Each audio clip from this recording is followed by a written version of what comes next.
yours dead? It's not working. What? I just coming live. Well, I'm going to go ahead and call the meeting in order. Good morning. I'd like to call the September 2015 Land Use Meeting to order. We're going to stand. We're going to have a moment of silence for our good friend Rick Foley, who passed away. Rick, a well-known architect, advocate, strong supporter of good planning in this community, passed away suddenly yesterday. So before the Reverend Thomas Walsh from the Cortez Road Baptist Church gives us our invocation, we'd like a moment of silence for Rick, and then we'll follow by the pledge. Thank you.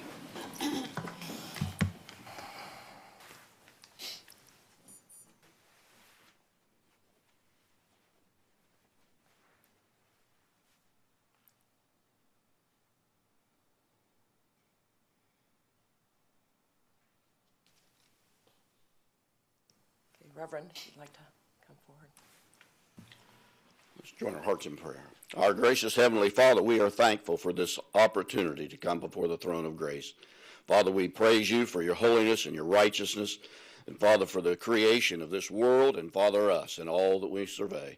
Father, we pray, thanking you for the opportunity to bring our needs and our petitions before the very throne of grace. And Lord, we come before you this morning. We bring forth this group today.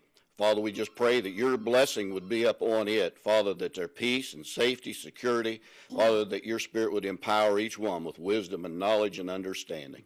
We're thankful for the work that these people have dedicated their lives to. And Father, throughout the community, those that are visiting here today, those work. And Lord, we just thankful for all that you have blessed our community with. Lord, we're thankful for the many that are coming to this area. And Lord, we just pray for your blessing as we continue to prosper and to grow in this county. We're thankful for this board, and we're thankful for those that have preceded them. And Lord, we're thankful to all of them. You've brought blessings on our lives. And Lord, we give you this praise and thanksgiving in Jesus' name. Amen. Amen. I pledge allegiance to the flag of the United States of America and to the republic for which it stands, one nation under God, indivisible, with liberty and justice for all. Unless that's God calling, hang up on Yeah. that was okay. All right. Staff, do we have any updates to our announcements today? We have no updates today, Madam Chair. Okay. All right. Well, then we're going to move right along into our consent agenda. Is there anything that anyone would like to have? Madam Chair, Yes. I would like item 3 and 10 pulled. 3 and 10 pulled. Yes. And it's not consent. 10 is not Yeah. consent. That's an advertised public hearing, so I we'll, just want to make sure. when we get to that, you can ask for a presentation. All right. Commissioner, that would be fine. Okay, we will pull item 3 from the consent agenda. Anything else that we'd like to have pulled from the consent agenda?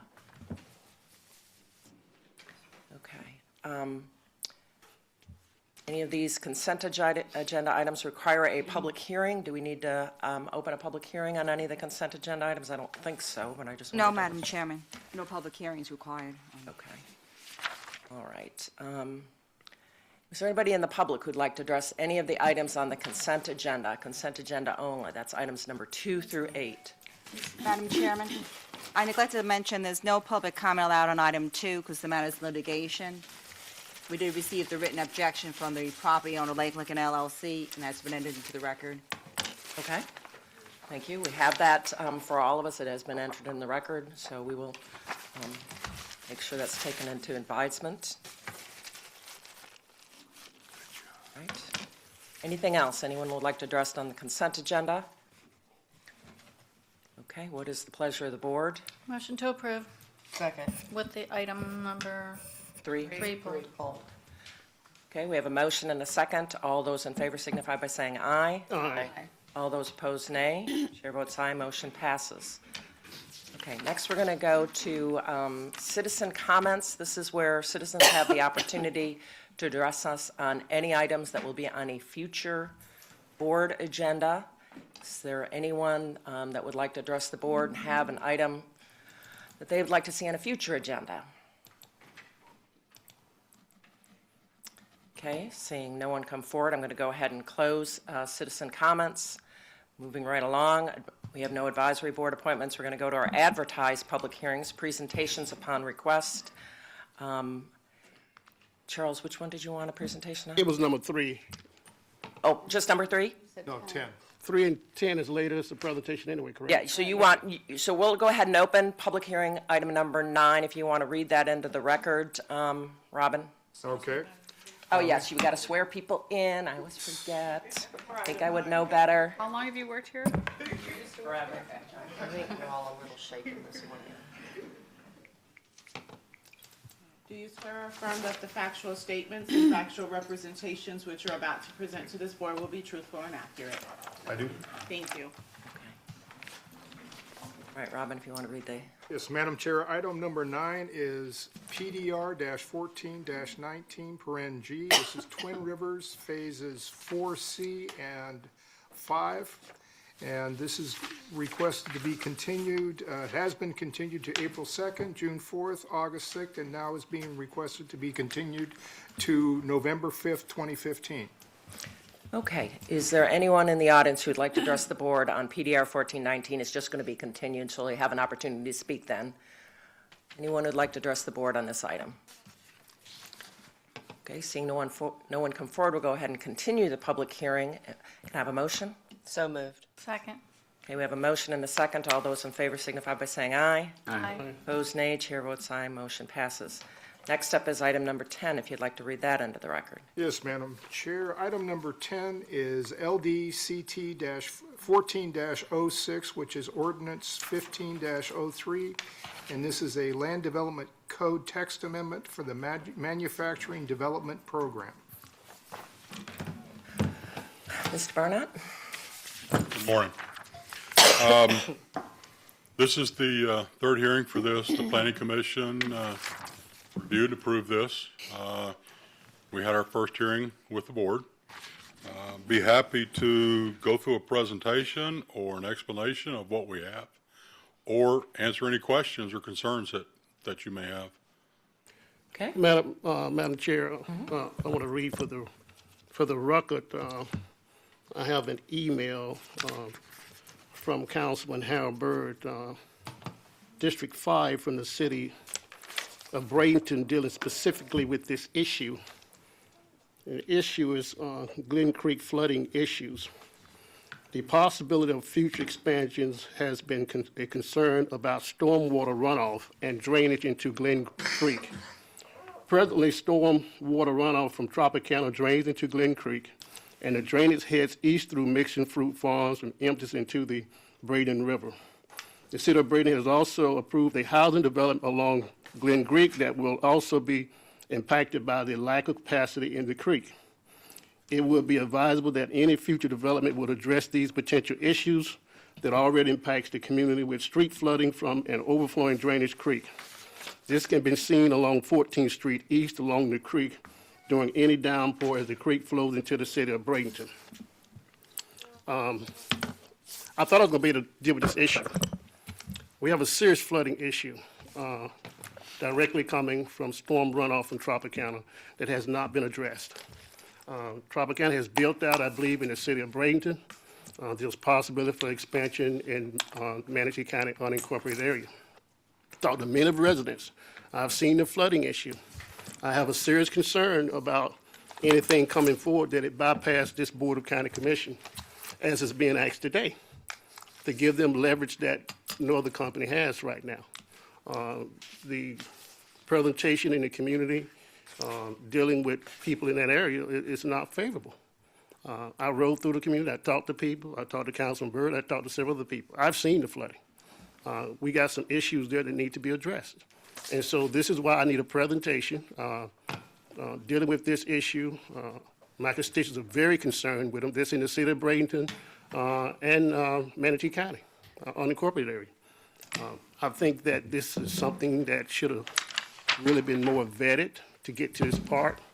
I attempted to meet with staff. I brought my concerns to them about the flooding issues and things like that. And so that is my concern.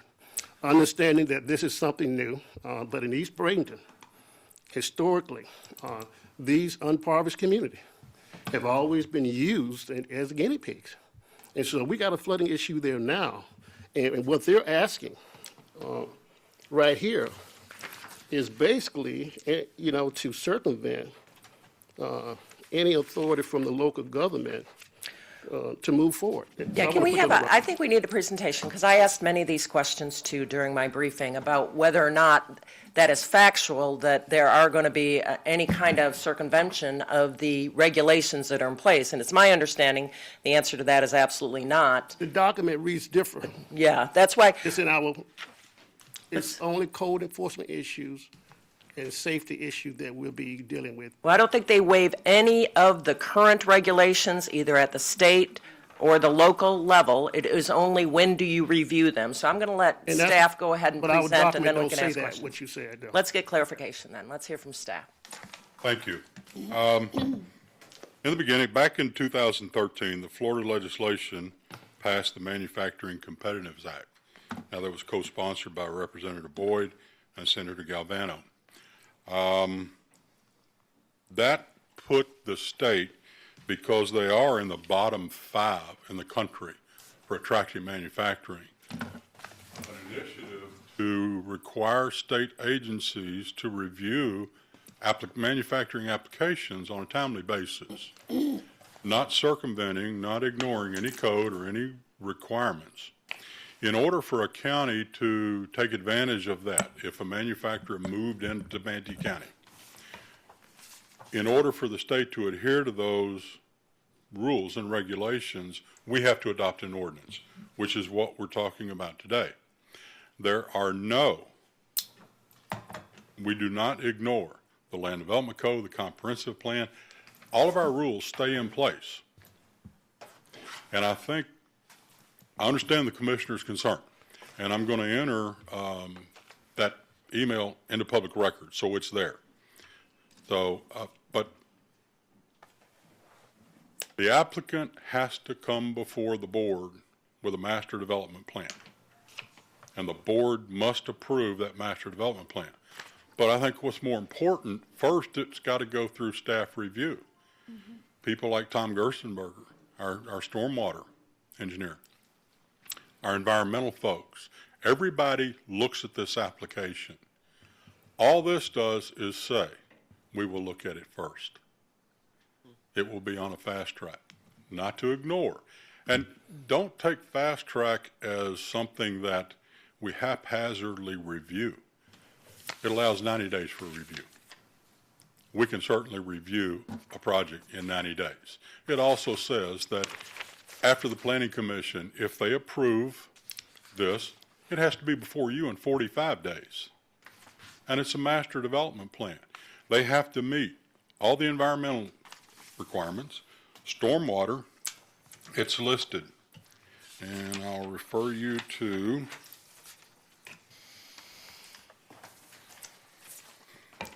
.6.4, application function and content, identification, section F, identification of development impacts, drainage, wastewater, potable water, solid waste, on-site and off-site natural resources, preservation of historic archaeological resources, off-site infrastructure, public services, compatibility with adjacent land uses, vehicular and pedestrian access, off-site transportation impacts, any other impacts required to be addressed pursuant to this code or the comprehensive plan. And they're talking about the Land Development Code.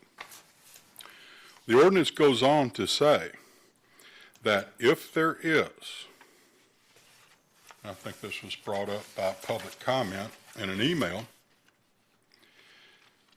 section 357.10.3, we have the ability to change your master development plan if rules, regulations, or laws change. So it's not ironclad.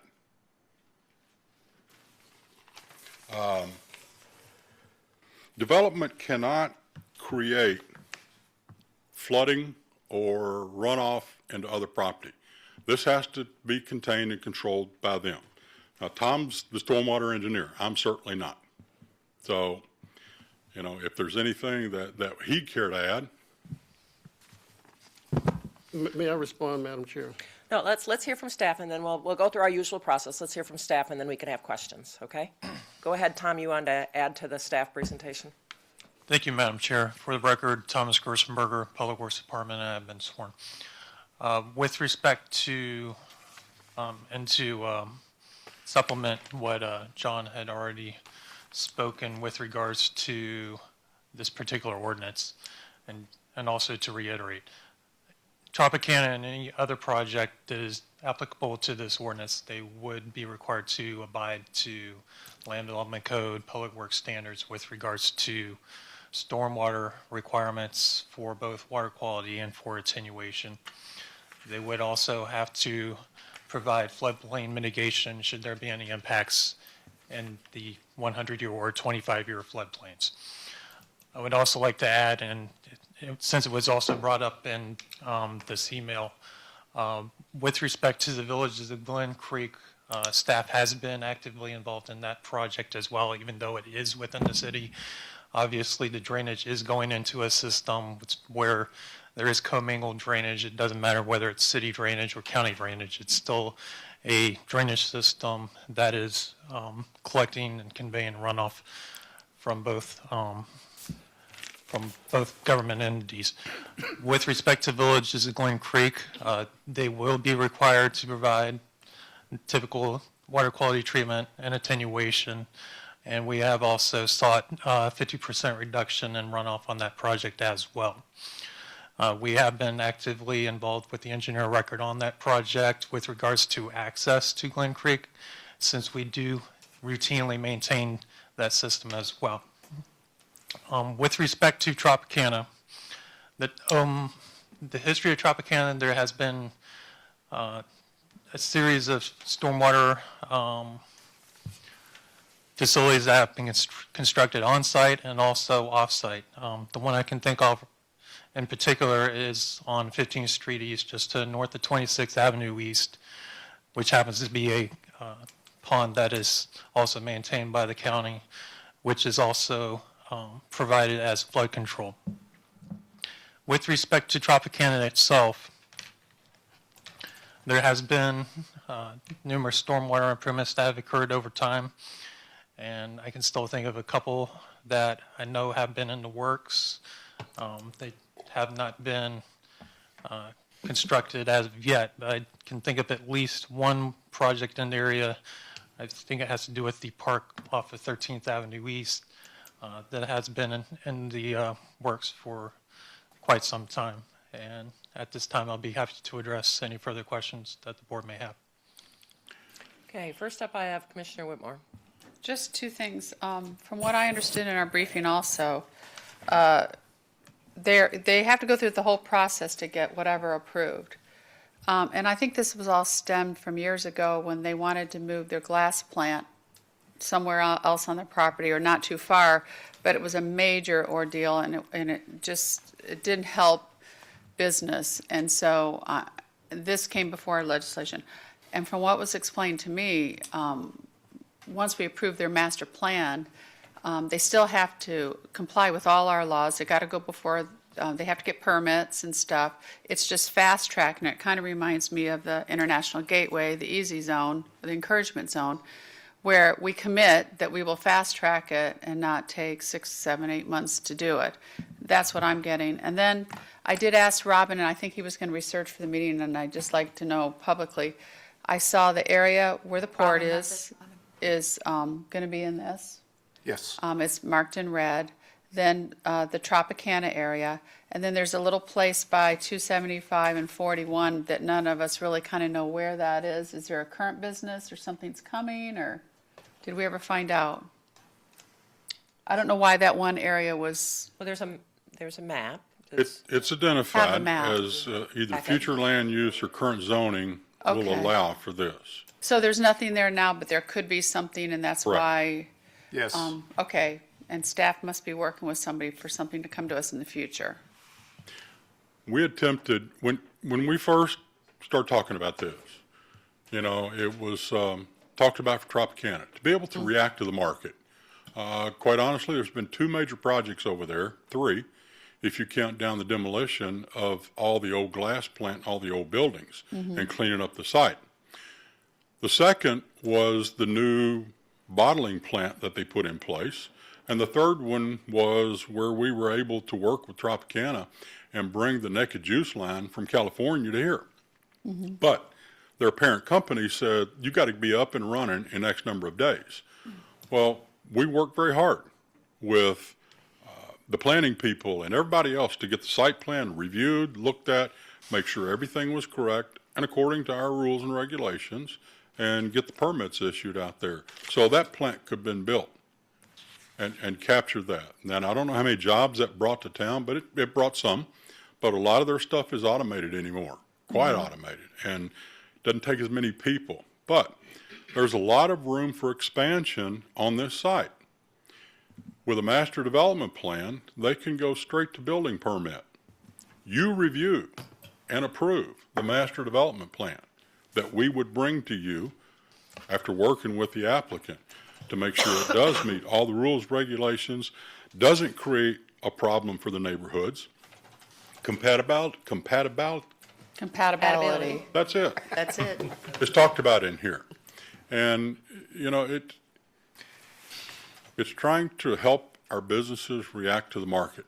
Because it's in the And if you envelope look of their at business, the right? overhead, I don't know if you can get the whole thing in there, but that's a small piece of the other areas that we have identified. A lot of it is up at our port. Right. That being said, when we start talking about this, we went out and identified, okay, what other places, if we're going to bring this before the board, and we're going to talk about it, have the board look at it, what other places can we identify that would meet the criteria, same criteria, where somebody in manufacturing may want to locate? And it's been this board's direction and intention that we want the port to grow. We want that area to grow in manufacturing. So that's why that was brought in here. And what you're, again, to clarify, because you answered it, but you kind of answered it, Tropicana is in an envelope. And this process is to be able them to do what they need to do within their envelope. They can't go outside. Like if they buy new property after this, do they have to go through this process, or do they have to, it's This the is only original for envelope? their current site today. Okay, that's what I wanted to make sure. Thanks. Commissioner Smith. Madam Chair, Mr. Barnett, where else in Manatee County can someone do what you're asking for us to do for Tropicana? Where can somebody else do it? Yeah.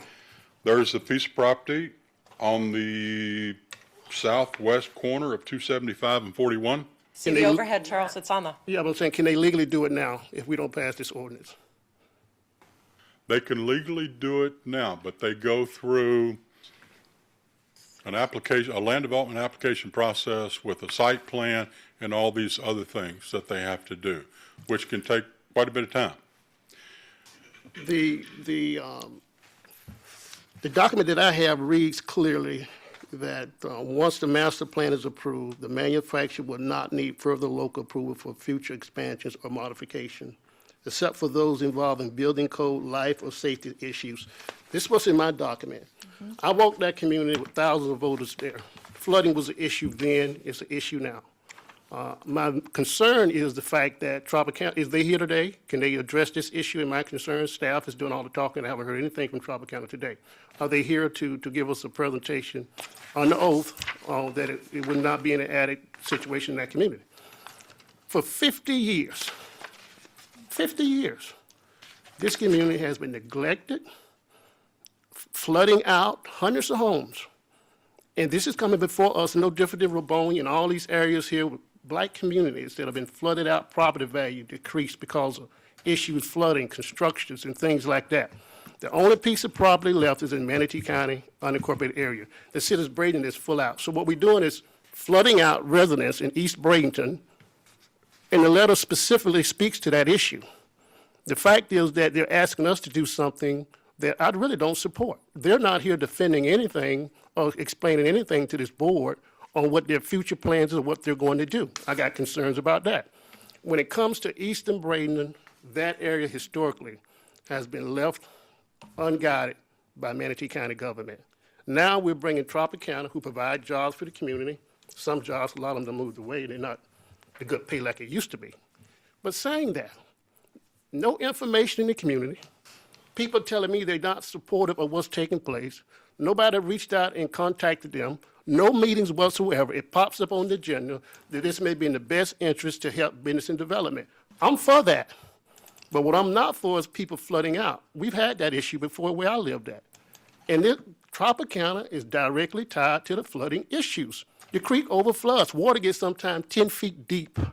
It's runoff drainage from Tropicana. So we're going to sit here and give them something here and reward them for years that have took place in running that community down. I think it's shameless. I really do. Especially when they're not here defending this. I've been talking about this for 2 weeks. This is an application that is put forth by the county. This is a county-initiated I change, understand not a that. Tropicana-initiated I understand change. that. So we need to It's address benefiting it, Tropicana. is that. They're here. With the, It's so they're going to have to benefiting speak Tropicana. under public I want them comment. to speak, and these issues have not been addressed. I didn't want to address them out here. I wanted to address them before I got here, and no one responded. I asked staff to sit down with me, let's have dialogue. It never happened. So I got to address it right here. And I'm Okay. very concerned when I got a city council person concerned just like I am with an email about past stuff taking place in there, and hundreds and thousands of voters in that area, all the way to mixing fruit, just having flooding issues, and we're going to sit here and listen to this? Okay. It don't make any logical I'd not sense heard to me. anything about flooding issues previously in my time up here been in the for area. years. So that is It's been for something that years, is. flooding. You need to get out your car and walk in the black community. It's been there for years. I've been there. I worked at the Head Start over there. I served on their policy. Wouldn't even org- go over there and tell anybody there's not flooding issues in that community. You I'm get a going rude awakening. to let staff go ahead and finish, and then we're going to take other commissioner comments on this. But I would like staff to clarify what the application is, who it applies to, and what it means they have to do. Because the way I understand this is they have to file a master development plan to be eligible under this. It has to meet all the current zoning requirements in order to do that. You have to be zoned a certain zoning classification to be allowed to get this kind of a designation. Then you get a master plan, similar to a general development plan, though I think it's a little bit, maybe a little bit more complex. But I need to get staff to say those things if that's factual. That's correct. What you have before you today is an ordinance that allows the Manufacturing Competitiveness Act, that we support that. We're not bringing a project to you today. We have no application from anyone. I think the commissioner brings up valid concerns.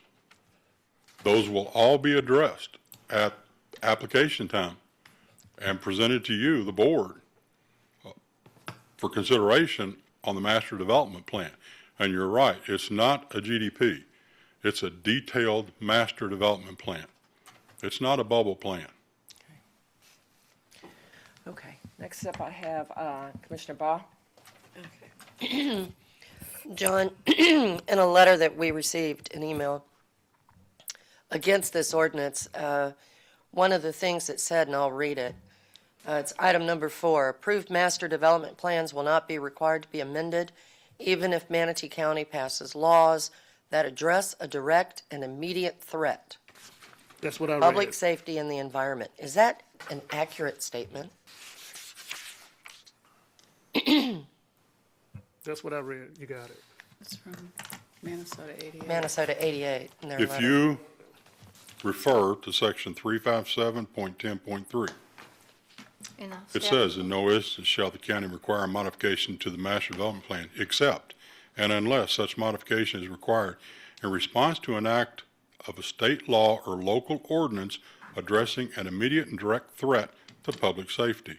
In such instances, the modification shall be limited to those aspects necessary to bring the MDP into compliance with newly enacted state law or local ordinances. I thought it was important to get that on the record, because that's a pretty It heavy can be modified statement. if there is the threat of public safety. Okay, and then one more question. Was this ordinance discussed with the property owners out toward the port? Have y'all had a discussion about this ordinance with the property owners themselves? We did. In the last hearing, I don't know if he's here today. Alan Jones was here Oh, yeah. to discuss that. Alan's not here today. He was at our port meeting, that's why I brought it up. Yes. Yeah, okay. All right, and one last question. You talked about the master development plan, and I'm curious because on the flooding that Charles is talking about, it's serious. I mean, it's definitely something that we need to try and look at. But Charles, I do have a question. The area that you're referring to, is this in the city of Bradenton, where you're? Here's the issue. I wanna make sure that- Tropicana is in the city and county. Okay, I know They that, can't build anything else in the city portion. but the flooding. The flooding runs off in the county and city. It's draining into the city, and the city having a hard time dealing with that. Okay. And a hard time for future development that also gonna deal with Manatee County unincorporated area. But according to the master plan that you're referring to in this ordinance, if it did come about that Tropicana was looking to do something, it would have to come before us, correct? That's correct. And then we could definitely address that. They would make an application just like anybody else. Okay.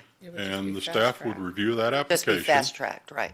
Okay. It's just, you've got 90 days to do that, and that's ample time to review that and make sure all of our rules and regulations are followed. The fast tracking is they don't have to go through a final site plan. Right. They go right from this master plan, which comes before this board, but rather than going through the administrative processes that require preliminary final site plan, they go right to building permit.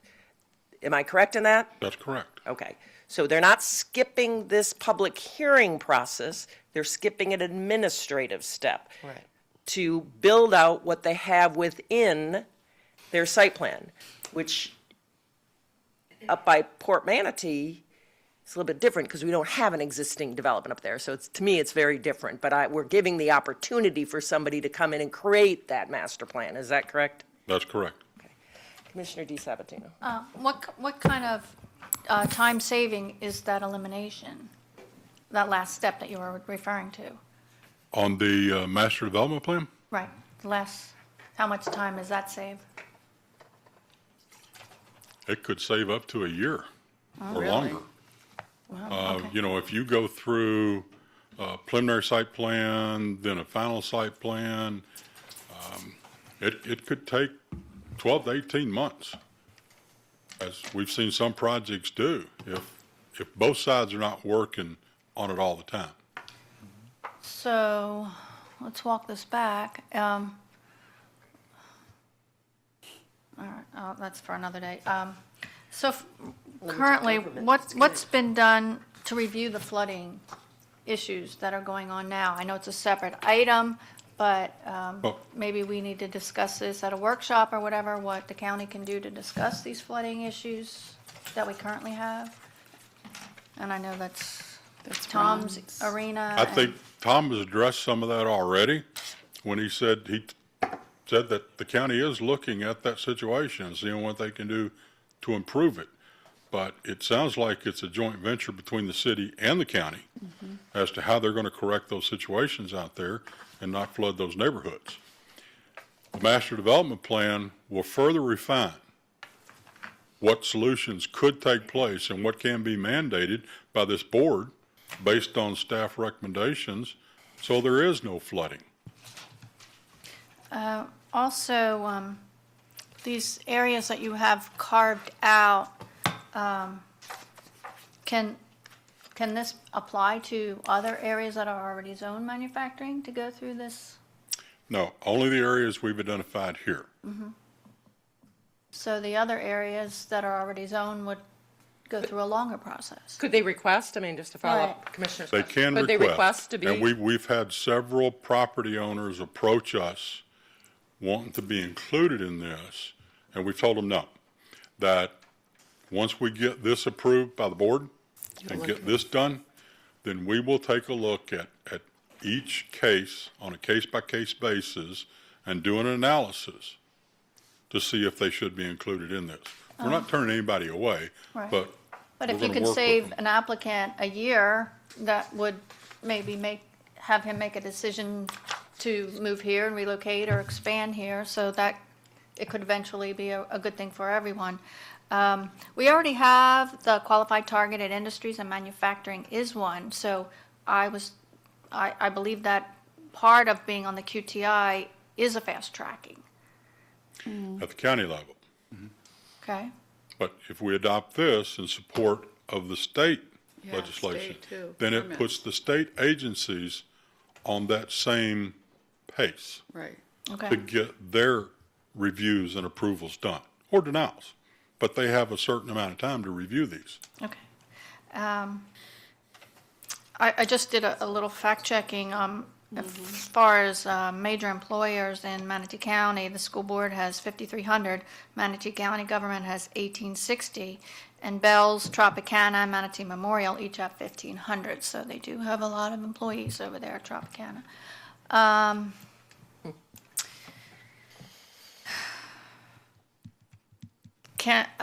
I don't know if this area can be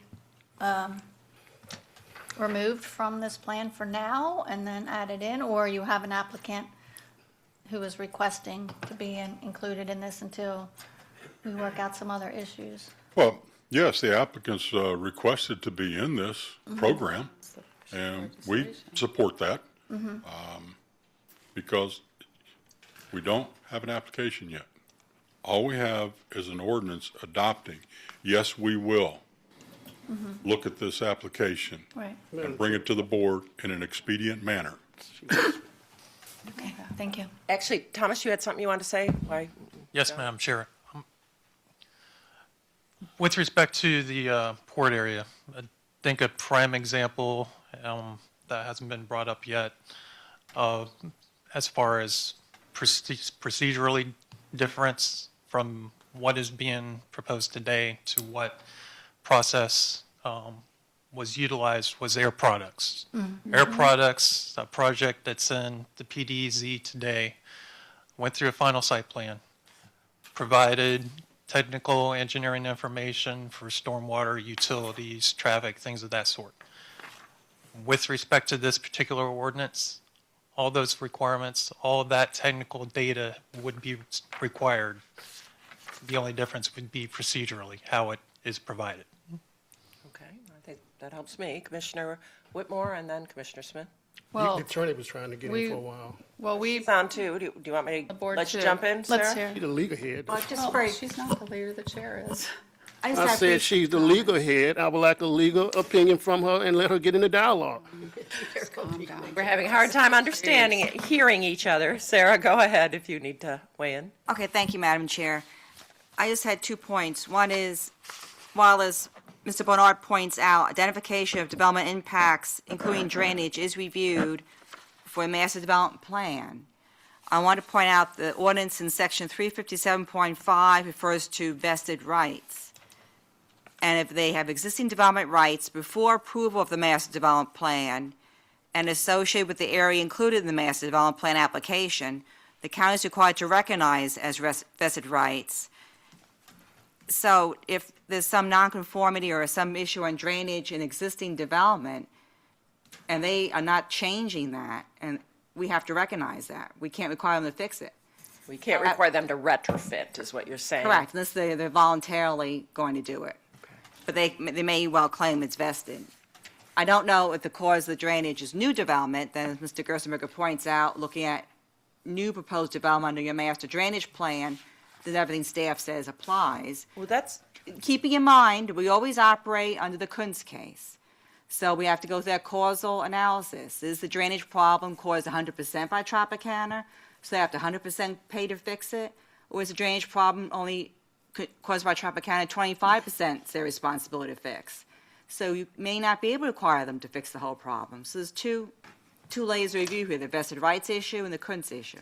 but the vested rights is not solely incorporated into this ordinance. I mean, don't they have vested rights with or without this ordinance? Well, it is expressly stated in section 357.5, vested rights. And it's up to the manufacturer to raise that issue at the time of their review. Okay. But- Well, I guess my question is, if they were going through a final site plan review without this ordinance, Don't they have the opportunity to say, well, you can't make me fix this existing drainage problem? It's an existing drainage problem. Don't have to fix it with new development. Isn't that? They can argue that, but we don't have an express vested rights process in the code. But here we have it right in the code here, so as an attorney, I'm responsible for pointing that out to the board. It may be an issue down the road. I can't speak for Tropicana, I don't know what they're going to claim, but they may not be required to fix a pre-existing problem if it comes under the umbrella of vested rights. Well, I just bring that up because I've seen other developments throughout the county, and if there's a pre-existing drainage system problem, you can't make that developer fix that pre-existing drainage problem with new development. Isn't that correct, Thomas? I mean, yeah, I've been in this. Madam Chair, that is correct, and let me also expunge further. Most redevelopment in this county, if there's existing impervious associated with that particular development, if there's existing parking, if there's existing drive aisles, building, things of that sort, and through redevelopment, those existing improvements are demolished or removed, and then a new proposed project comes online, we have to take into account that there is already existing impervious in place.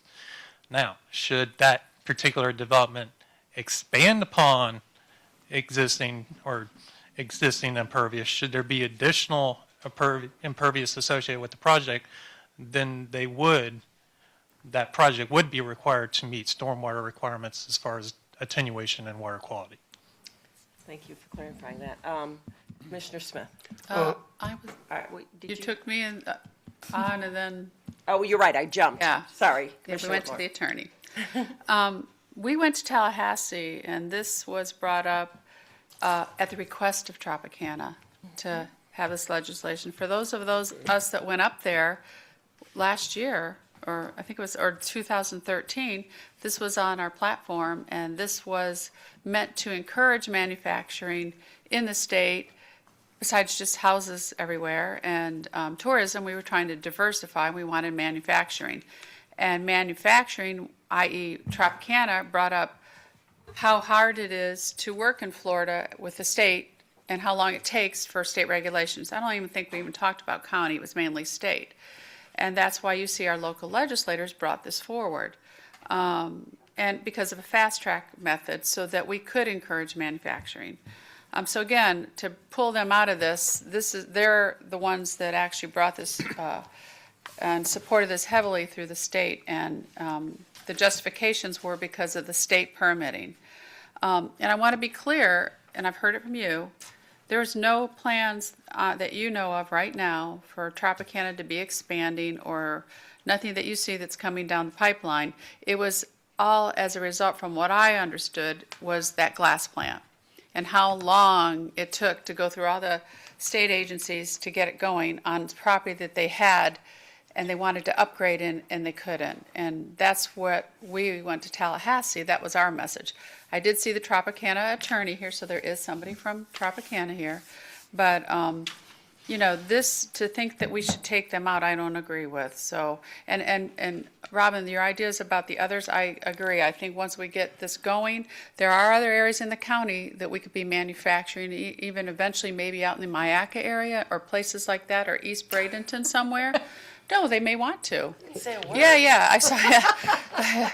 But I mean, we don't know. We don't know that. But this is another tool in our toolbox, kind of what we've heard for years now, to encourage manufacturing, to diversify what we do in Florida. That's correct. And, the state of Florida is among the bottom 5 U.S. states in the country, for its percentage of gross state product that comes from manufacturing. And that's sad. If we have the opportunity to entice, manufacturing to our area and to create those jobs and that tax base, That's all about. and we've got a lot of land that suits it perfectly. Yes, it's a challenge to develop on the Tropicana site, but that master development plan will have the detail necessary so that community surrounds it is not hurt. Commissioner Smith. Madam Chair, the community been told this over and over again before it gets here. Who else has this ordinance that we're proposing this morning in the state of Florida? I'm sorry, I did, Whoever, this ordinance that you're asking for us to approve, yes. is it anywhere in the state of Florida right now? We are the first. Okay, gotcha. This is my concern. We're the first. We want to take that community there and make them the first one to do it. I'm all for business and development. I'm for that. And to compare, what's going out to Port Manatee by Tropicana, who's surrounded by residential, makes absolutely no comparison to me. The facts is that Tropicana's aware of these flooding issues for years, never done anything about it. Jobs, yeah, I'm for jobs. I get that.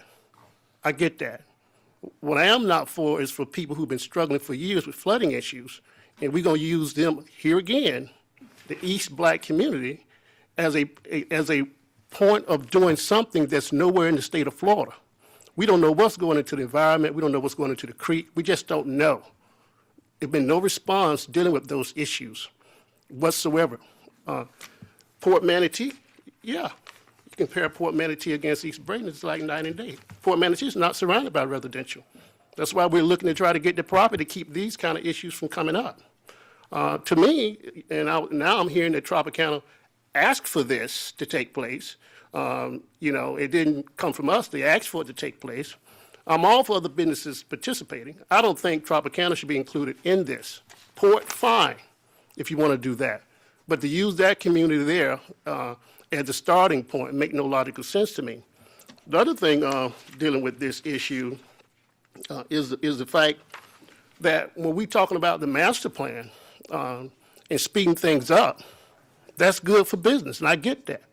So when someone coming for us now, we're going to continue to speed things up and bypass public meetings now and go forward with development and don't have the vetting that we normally do. Those are things that concerns to me also. I wouldn't even be addressing this issue if something had been done in the past dealing with this flooding issue. And for us to sit here and saying it's good, you deal with the thousands of voters when you run. That's what you do. You deal with them because they're concerned about this what's taking place. And they're sick and tired of being flooding out of their homes every time it rains where they can't even get to their homes. You got property next to it that's going to impact that, that's vacant, the mixing fruit area over there. The property right here that annexing to the city that's want to build this development, they're annexing to the city because of the issue was taking place in Manatee County. So property value is going to be affected all over there for real estate if we don't deal with this issue more stringently. I have no problem working with Tropicana, but the facts are the facts. Okay, Commissioner Baugh. I do sympathize with what Commissioner Smith is saying. And I think it is probably a situation that we need to get briefed on and look. I have not, since I've been on the board, to my knowledge, this has not come before us in any way. So I didn't know about it until this morning, Commissioner Smith. Not an excuse, I just didn't know. So I think it is something that we need to look at. But that being said, Tropicana is probably our largest manufacturing company in Manatee County. And I like the idea of smaller government. I think government sometimes gets in the way of trying to do business, but that being said, I want it to be safe for the residents as well. I'm all for economic development. I'm all for letting a company move forward and run their business as long as it doesn't interfere with the residents. And Tropicana, is not going anywhere. They're here, and they're a big part of Manatee County. So I have not heard anything about this drainage problem. I'm sure now we will. But that being said, I certainly would not vote to take them out of this ordinance. When you think of manufacturing in Manatee County, you think of Tropicana. I went there on a tour before I ever got elected. So, yes, this obviously, Commissioner Smith, I'm not making light, and please don't think that at all. It is an issue that we need to look at and perhaps help to come up with a solution with the city and with the company. So that being said, I certainly, though, however, would not want Tropicana taken out of this ordinance. Commissioner DeSabatino.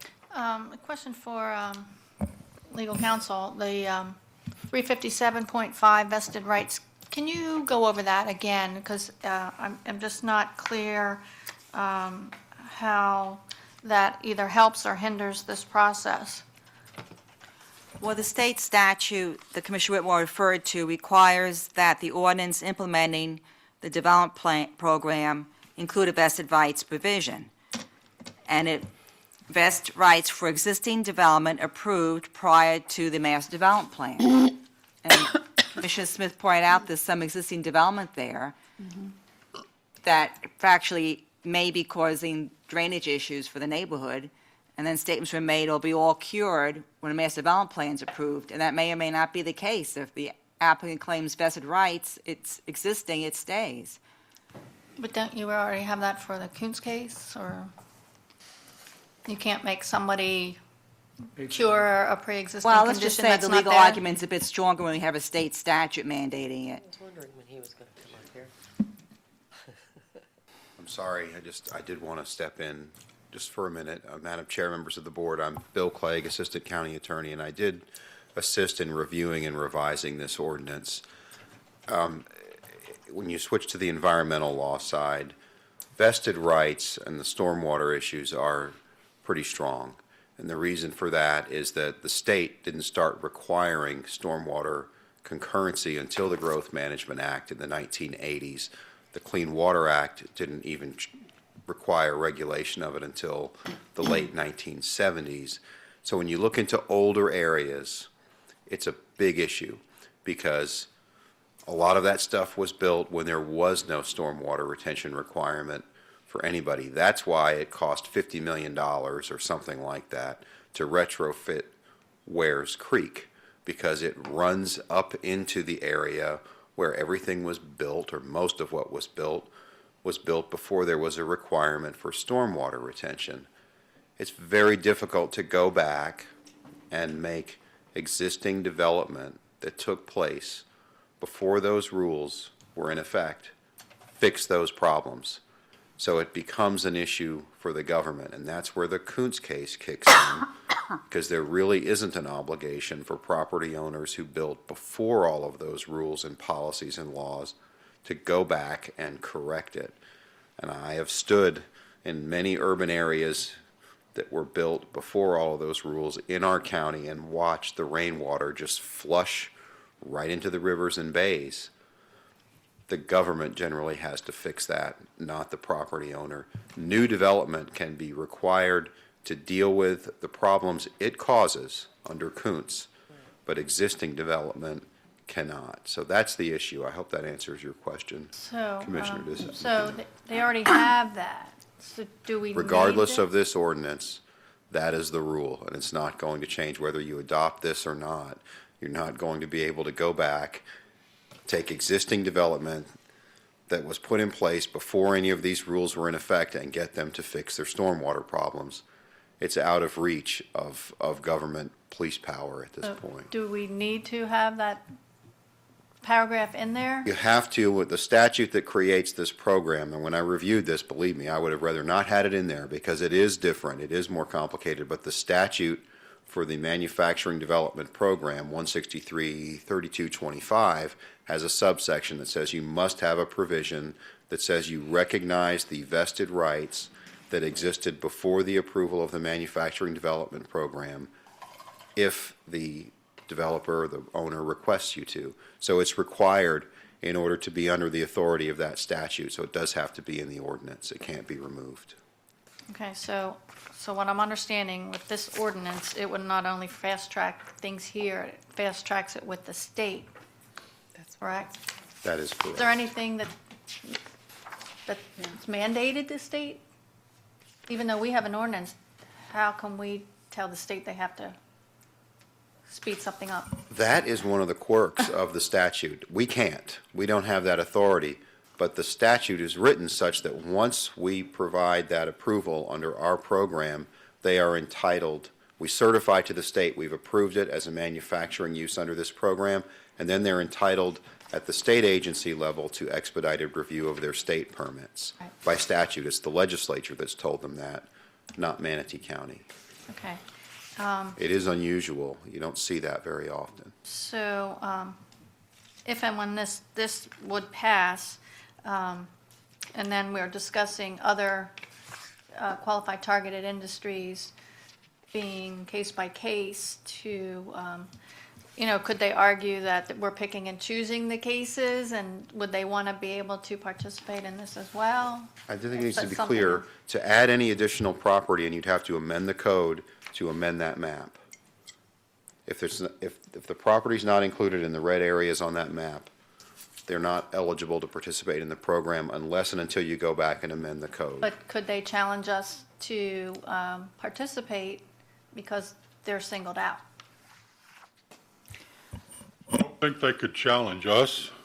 They may challenge the state because we provide the expedited review because they are a targeted industry. Right. So, they're going to get what they need from us, Right. which is, a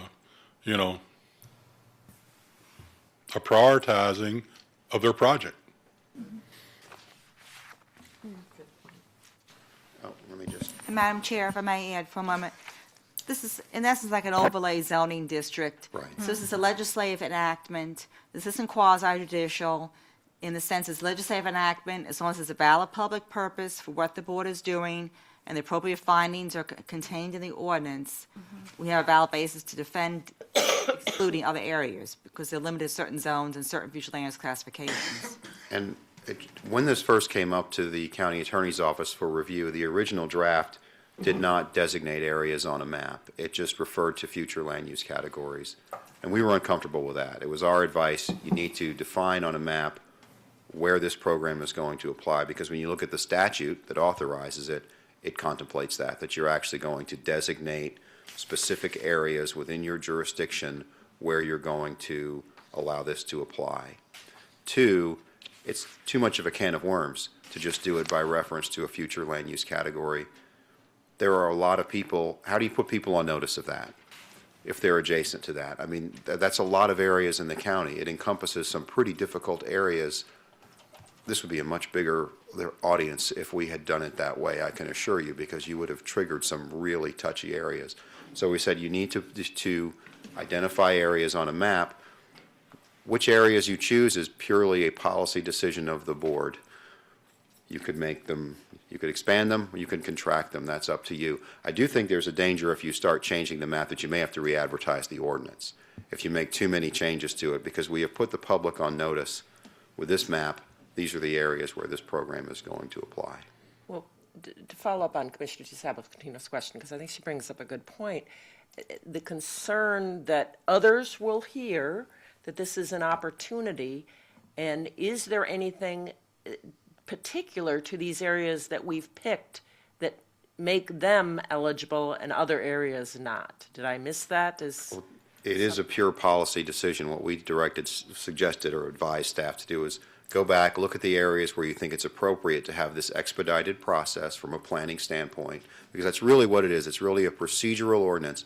You're really creating a fast-track process. You're not changing the substance of what the rules are. I was the one who authored that last bullet point that said anything applicable under our code and comp plan, because we can't ignore our code and comp plan no matter what the statute might say. So we wrote that in even though that's not one of the criteria listed in the statute.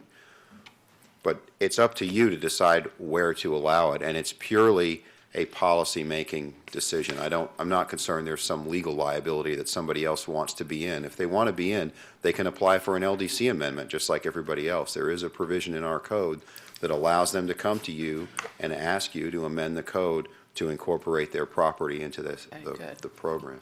Okay. Okay. Madam Chair, I have a question. Go ahead.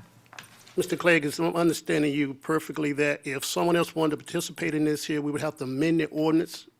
If their property is not located in any of the areas designated on the map, that's correct.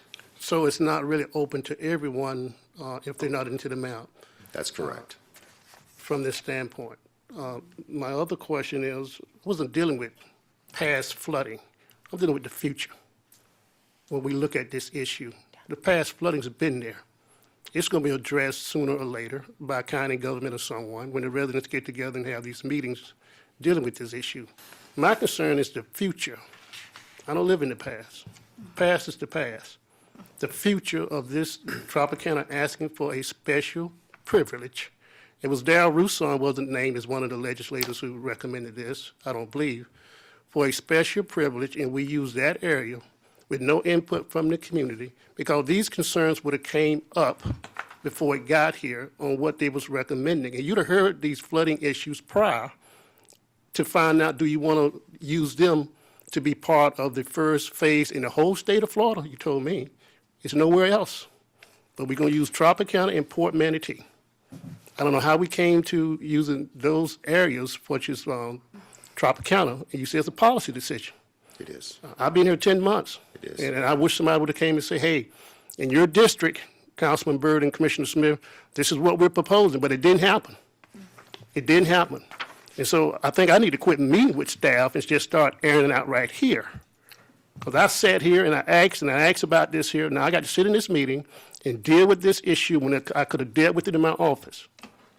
And so I'm meeting with staff, say I got an issue with this. It never came back to me. So I'm concerned about all of that. Commissioner DeSabatino, oh. Madam Chair, I just want to respond to the legal issue that was raised there, which is that any new development that comes through under the process, if you adopt this ordinance, will absolutely have to comply with our stormwater concurrency requirements. That is rooted in our comprehensive plan. It is spelled out in our code, and anything else that's required under our comprehensive plan and code. My job as your lawyer is to make sure that the ordinance does that, and it does. As to the other issues, Commissioner Smith, I don't think it's appropriate for the county attorney's office to address those. Those are policy and staff issues. I'm in agreement, and that's why I like doing it behind With your closed permission, I'd like doors. to defer responding to those. All right, Commissioner DeSabatino, I don't think you're done. A question for Mr. Barnott. Are there any other companies that you and your team and Karen Stewart's team here in the pipeline, like in South County or whatever, that could benefit from this? I'm not aware of any at this time. Now, whether Karen and Sherry and those folks have anything in the pipeline, I don't know.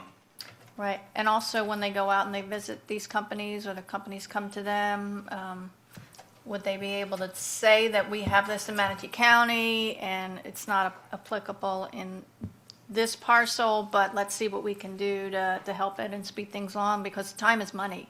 And Yeah, I think, and one of the things, by identifying the areas where you want manufacturing to go, it allows you to guide potential clients to those areas and keep the manufacturing where we want it. also, it could be a tool or another option to take the fast tracking versus taking money for incentives. So it could be a trade-off, because time is money. And so that could just be another tool where they wouldn't cost us money in economic development. Incentives, if they can get this fast tracked. And then we don't have to monitor them for the jobs they create, and, yeah.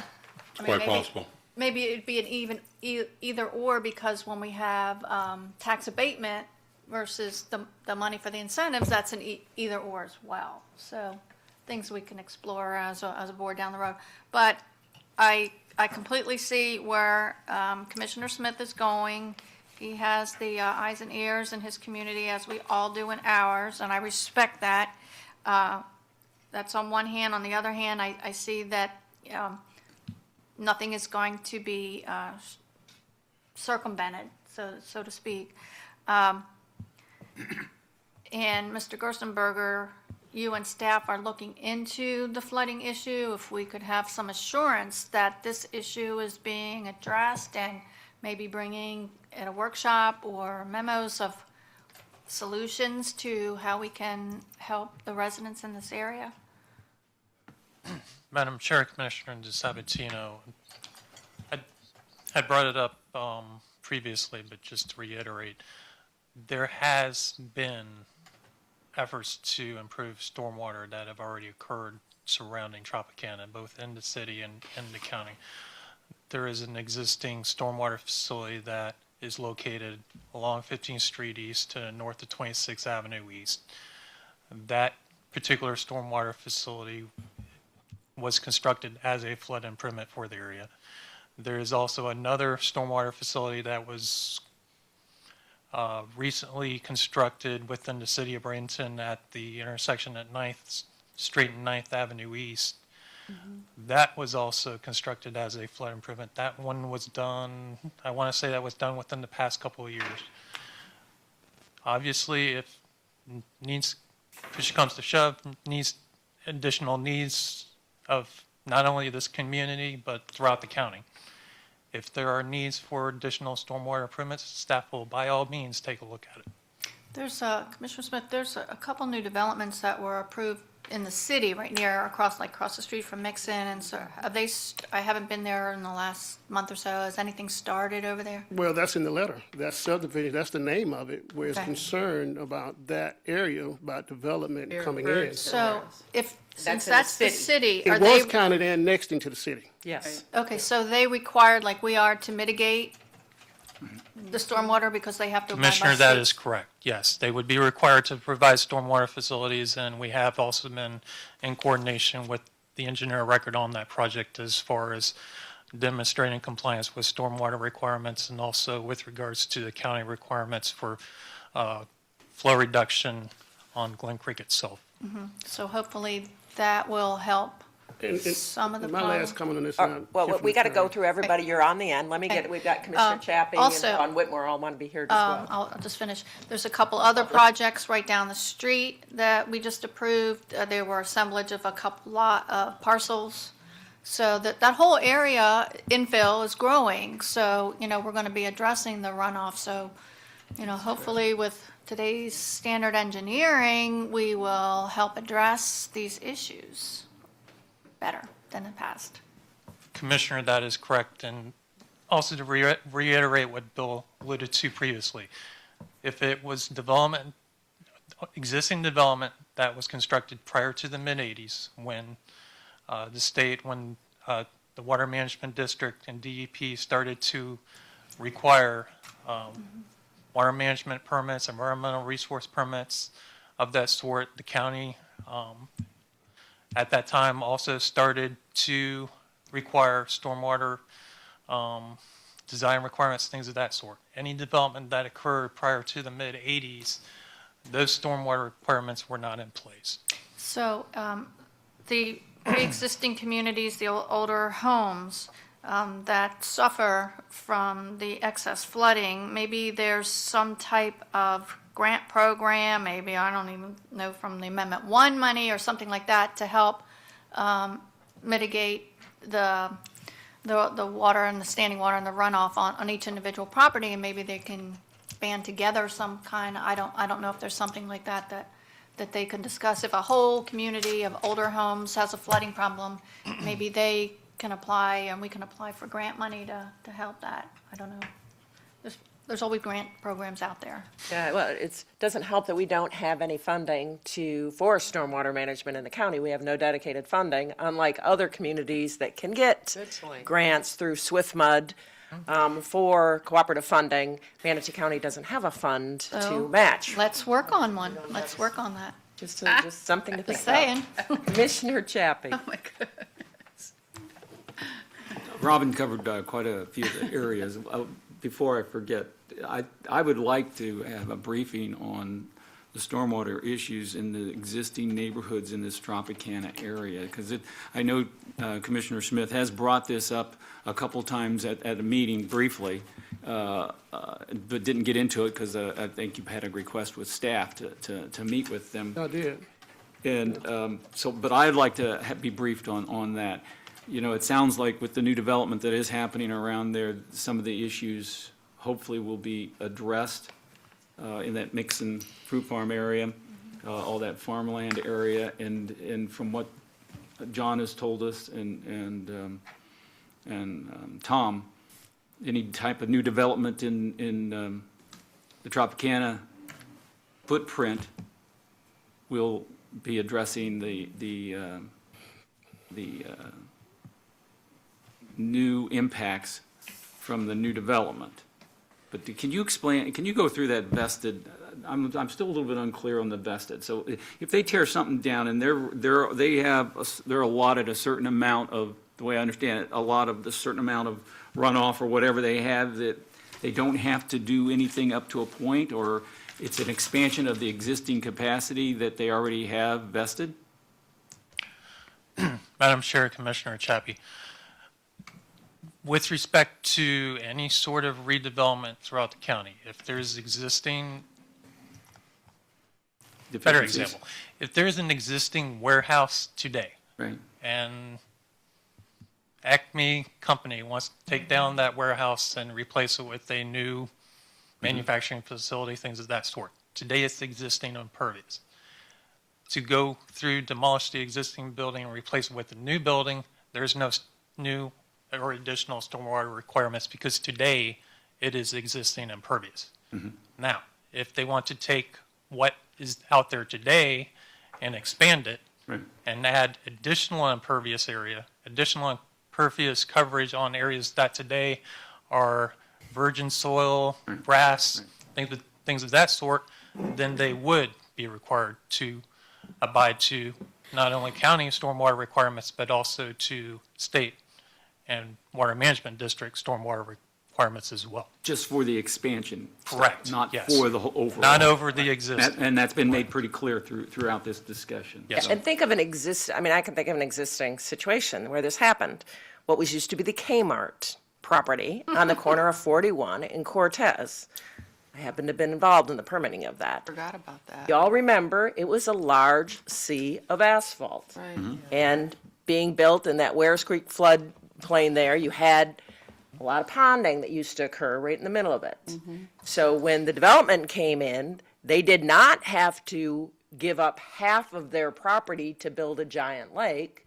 They actually did some underwater, but it was minimal because it was a pre-existing sea of asphalt. Is that correct, Tom?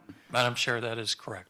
Could I just add to that, Madam Chair? Because he's got it exactly right, and that is different from how we think of vested rights in other land use areas. We think, well, they rip down a building, the new building is going to have to meet today's standards in terms of the building code, maybe the setbacks, the design requirements, all true. But when it comes to stormwater retention, the vesting is based on impervious surface. You've still got a hard bottom there, and that's all that matters. If you add another square inch of impervious surface, that has to be mitigated under our new standard, but what's already there does not. So it is different from vested rights in other areas of land use, very different in that respect. But the Water Management District and DEP have to operate the same way. It is a regulation about impervious surface and mitigating the runoff from it, and that's it. And that, I thank you for that. That's why I wanted you to repeat that to make it a little clearer for everybody. But with regards to what's being run off in the water, the environmental issues, is the water, the runoff, is there testing being done around the areas that, is that something that has to be done? So because this comment was made, we don't know what's running off What's going of these in, areas. chemicals And I was and, just you know. curious, Testing and that's- is there any type of testing that's being done? Commissioner Chappie, I personally am not aware of what existing water quality testing is being performed by Tropicana. I think that would be better addressed by their attorney. This I is a see conversa- Joel poking his head in the window, so I just told him to get in here. See Betsy having a heart attack. This is a conversation that I think needs to take place at the application time for the master development plan. If there are issues existing today, that's a separate issue, and we need to address that. Right. Now, do you want us to do that in a work session, or you just want us to work with Commissioner Smith and Councilman Byrd and look at those issues and see where we are? But when you start talking about what's going to happen in the future, Tropicana is a sea of concrete and asphalt out there right now. They can pretty much go to building permit for a lot of stuff because of what they've torn down and demolished out there to replace the original footprint of their final site plan. There's hundreds of thousands of feet available for them to do things.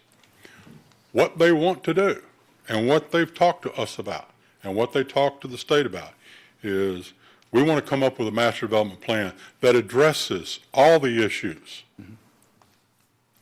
so that we have a good development, a good product. Well, I appreciate the leeway to let me slip that in about. Well, and I just seeing that wondered, needs to be- and I think the question you're asking is, do they have something like an MPDES permit that is required for Tropicana? Is there any kind of discharge permit that you know of? Is that unfair to ask that? Are we out of the? Stormwater is non-point pollution. It's not a point source discharge. So it's tested and regulated at the downstream collection point. So it's tested in the rivers, it's tested in the bays, it's tested in the creeks, but people don't have to monitor their drains unless it's a point source pollution where they're taking something out of their manufacturing process and discharging it. They have Clean Water Act permits that require them to monitor their point source discharge, but stormwater is handled really by the government. We handle it as non-point pollution that aggregates in the system. And that's why you have things like numeric nutrient criteria and TMDLs and a whole range of different regulatory tools. It's not directly regulated the way point source pollution is. So it's not tested the same way. Thank you. Do you have anything you want to, we've got a lot of people on the board. Do you have anything you want to add, Joel? Joel Christian, for the record. I've been sworn, so I apologize. I was on the phone outside. I believe the question is about ambient water quality monitoring and the creek systems out there. I'm not sure off the top of my head whether they do it. That's something I'd have to check with the people that administer our MS4 and PDS permit. Second floor guys, that's Rob Brown's group. Okay. I can do a little research and get back with you guys on it. But like Bill said, if they do have a actual discharge of pollutants, a point discharge, they typically do have to do Right. monitoring of those. The phosphate mines do that kind of stuff. Anybody who has a water circulation that takes water in out of a creek and puts it back in the creek, they have to do those kind of monitoring. I'm not sure if Tropicana has any particular point discharges or not, but I can research that and find that answer for you. Thank you. And again, as the attorney said, that would be something probably more likely discussed once we were faced with an application. Is that correct? Correct, but an MS4 permit, that means municipal sewer. That we're the permittee in MS4, not Tropicana. We hold that permit. Every local government's required to have one. There was a citizens lawsuit under the Clean Water Act in the 70s that required us all to have them. And so we're the permittee. So if anybody has first line responsibility for monitoring, it's us. Or in the city of Bradenton, it's Bradenton. Okay. Different structure. All right, Commissioner Chappie, you done? Yes. Commissioner Baugh? Well, I like, Commissioner Chappie asked some good questions, a couple of which I had on my list. But that being said, I'd like a briefing on this as well.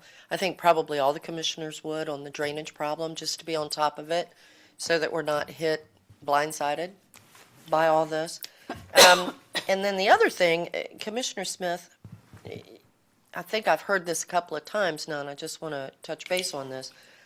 I mean, I know I had a briefing. This was not discussed. The drainage issue was not discussed with me, however. But that being said, you've mentioned that you contacted staff to try and get a briefing on this ahead of time. That's correct. In my last meeting, I mentioned the fact that I don't want to discuss it here. Can I get a briefing on my concerns and let's do a sidebar so I don't have to come out here and take care of it. When I met with staff yesterday, it was no answers, no briefing on my concerns. I thought I was going to meet with someone in power to deal with this issue before the day. It never materialized. I never seen anybody from Tropicana. No one ever called me. No one ever sat down with me. So this is why I'm dealing with it here. And that's where it's at. What I would say to that is, you know, probably if we could, I'm going to say if we could figure out a better way for this to be handled for you in the future, maybe it might save, you know, some of this up on the dais, and because you would have answers to a lot of your questions. And I think what I've got to do, and you know, and people in City of Palmetto would appreciate this. I got to be the old Charles Smith. Well, organize people to come down here and do exactly what everybody else is doing, the freedom of speech and the freedom to protest. The fact is that normally in government, when you hear this kind of evidence of flooding, whether government can make someone do something or not is irrelevant. What Tropicana is doing is getting a special privilege that no one else is getting right now. And the history shows that they've been bad neighbors for flooding issues. Normally in government, you use that and say, it really is not good neighbors. We're not going to give you a special privilege. We can't make you do anything. But the fact is, we're going to use you and embrace you. So my question is, what the financial benefit to Tropicana?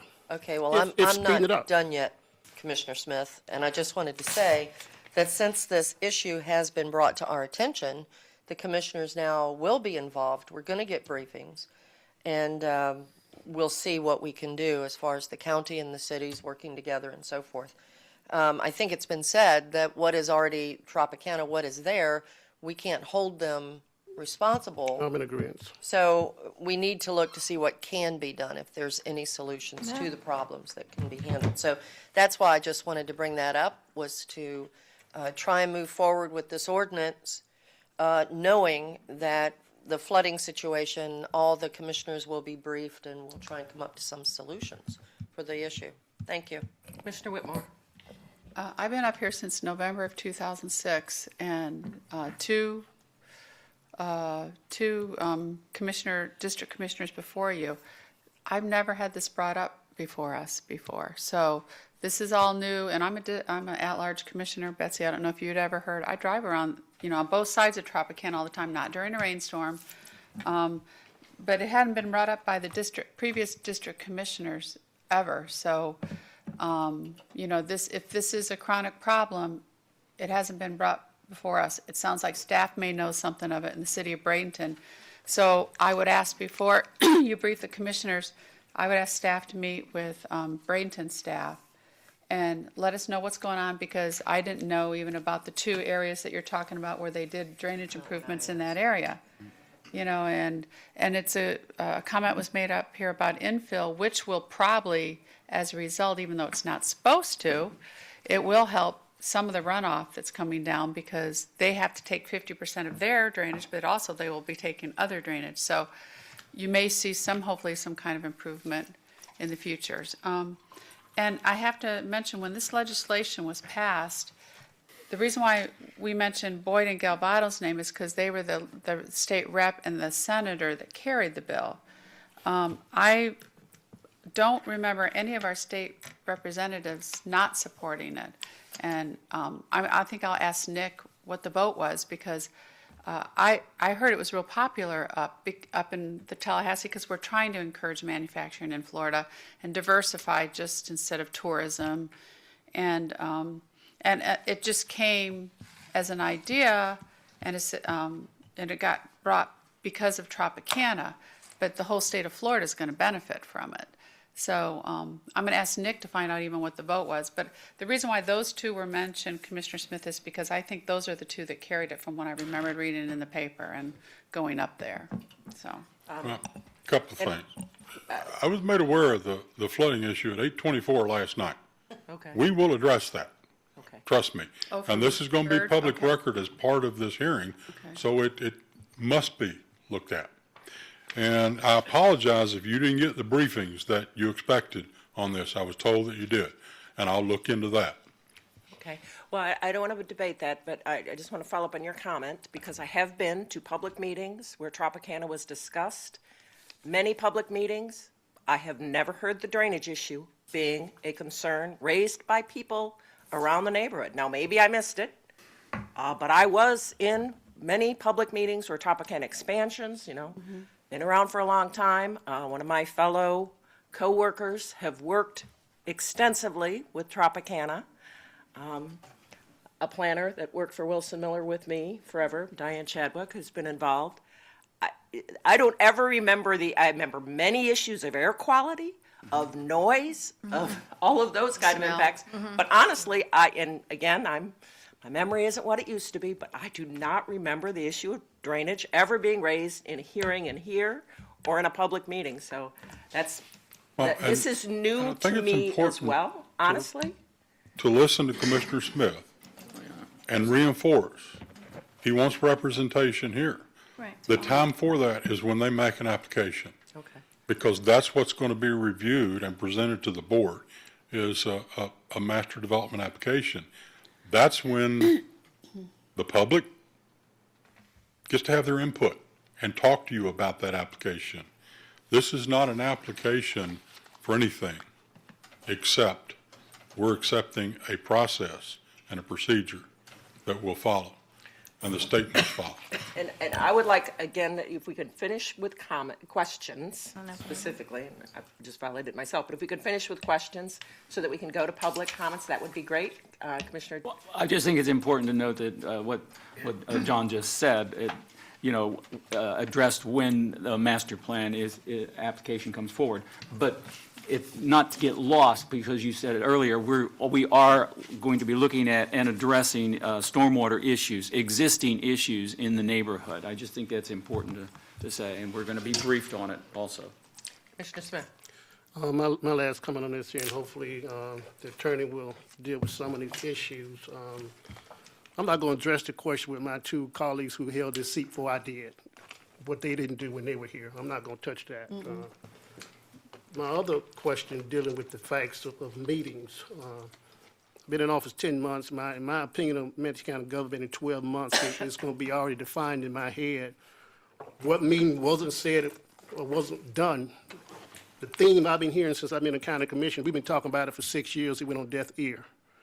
The fact if the meeting took place in East Bradenton with flooding, and those issues wasn't addressed, or no one said anything about it, doesn't really logical to me. The fact that employees at Tropicana who make a livelihood and have to get paid certainly is not going to say anything to a county commission on record dealing with anything negative with Tropicana. Oh, and by the way, I have talked to many of them who have the same concerns I have. There's a lot of things I can say here.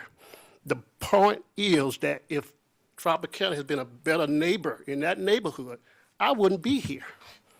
So I got to put this on right here in the public forum, the frustrations of thousands of people in that neighborhood who registered to vote, the problems that have been neglected for years. I've got to deal with this here, and I shouldn't have. To put their souls and spirits on my shoulders to advocate to the issues in that community. So I can't speak to what someone else didn't do when I was here. I'm here doing what I need to do in the best interest of the public. And so if I got to crowd, shout, scream, and point fingers to protect individuals' livelihood, their mortgage, and their quality of life, I'm willing to do it. And so didn't want to do it here, but I had to do it. Okay, we're going to go ahead and go to public comment now. I have one card signed up. Alan Prather, if you'd like to come forward, address the board, now is your opportunity.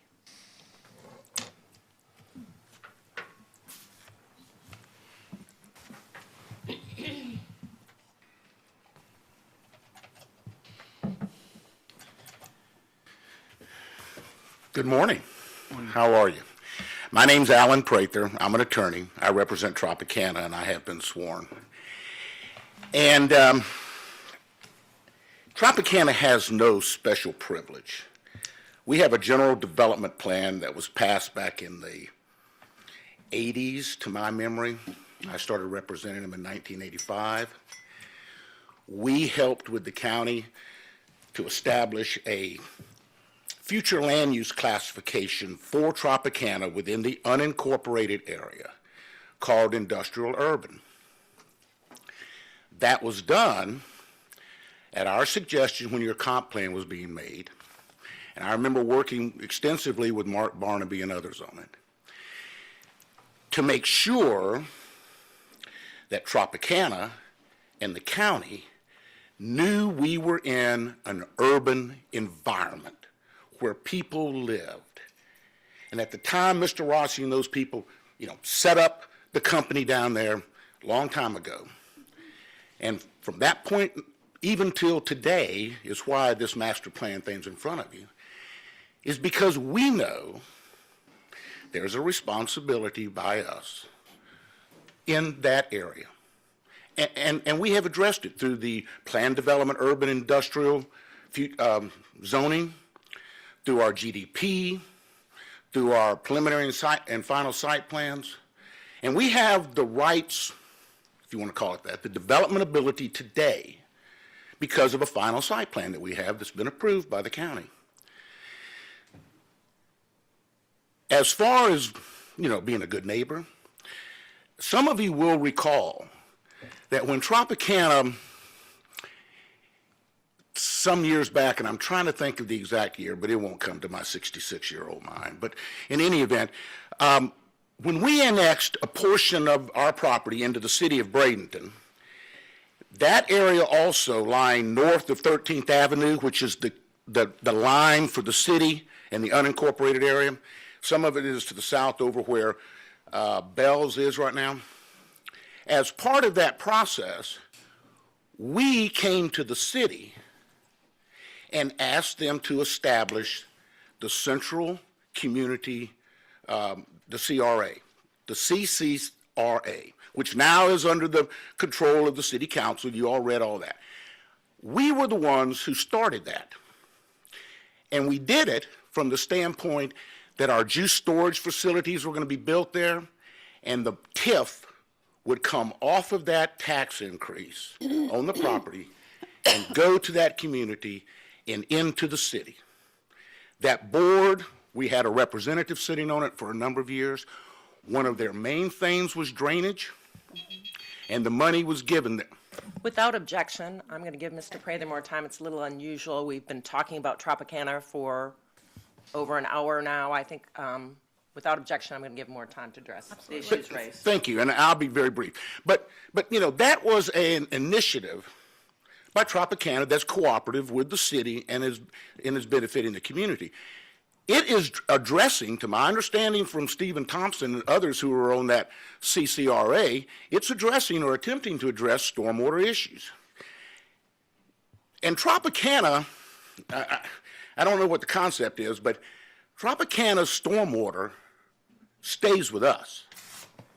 We have a very large stormwater retention area that sits at the northeast corner of 9th and 9th. Mm-hmm. We call it the Miller Pond.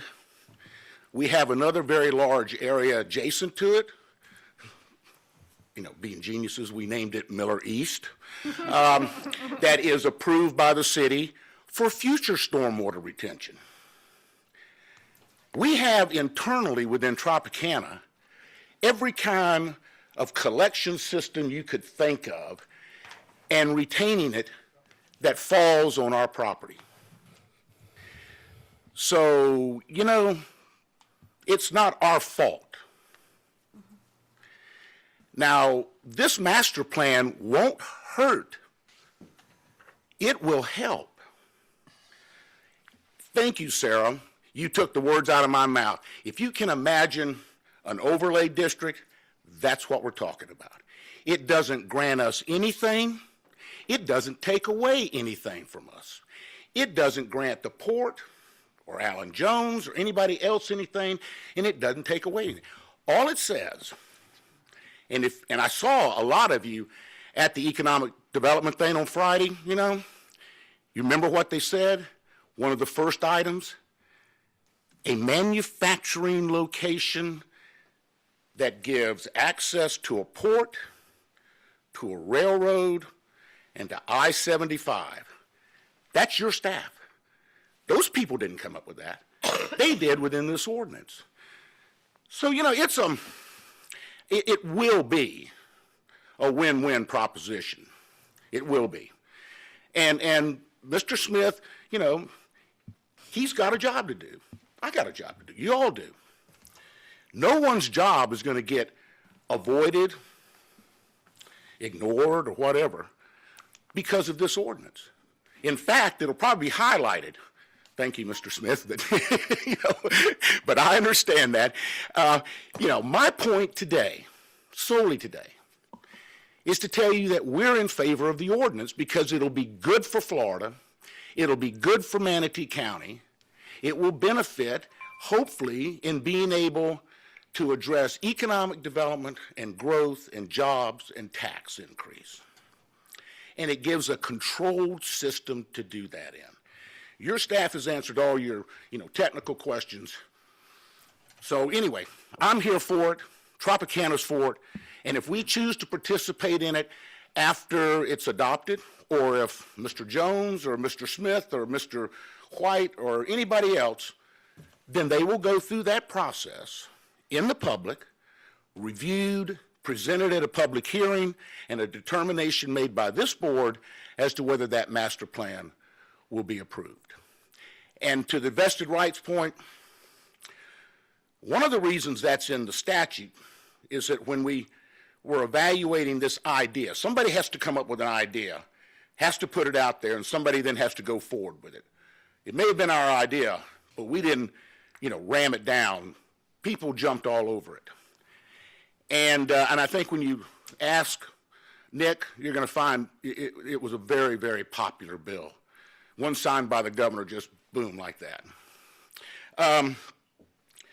But the vested rights part was in there because there are some jurisdictions in the state of Florida where when you make an application for something on a land use decision, sort of this nature, they have some language that says that you would lose all those because you've applied for something else. And if you think about it in the case of Tropicana, I'm pretty certain I'm right on this. I bet you there's not a day in 365 days of a year that there's not an open application for a building permit or a building permit that's undergoing, construction and not yet closed out for Tropicana. We never stop. There is something happening there every day. So you can't take the risk of having an interpretation made in an industry like ours or for anybody in Florida that says, well, because you've made this application, you can't pull another building permit. You can't get another development order or something of that nature.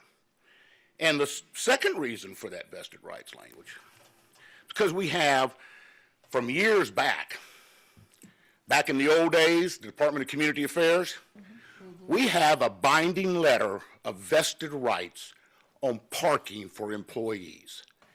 That is another reason, because there's other people that have the same thing. So we were trying to think ahead of a way to make sure those, were handled while the process was going on, while the master plan was being reviewed and considered. So, good discussion. Certainly, we understand those concerns. We think we've also helped. I know a lot of other people may disagree with me, but I think we have. And I think we are a good corporate citizen and will continue to be so, regardless. This community, like it or not, is identified with Tropicana. I was in Europe, in the middle of France, walking down the road, and there's a little outside, not a convenience store, but a shop, and I stopped and looked, and there was little Tropicana on the shelf in those little boxes of our juice, and it said Bradenton, Florida. And I was looking at that, and this gentleman in very broken English, much better than my French, I can tell you that, he said, "You want that?" And I said, "No, I live there." He goes, "Oh, do you work for Tropicana?" I went,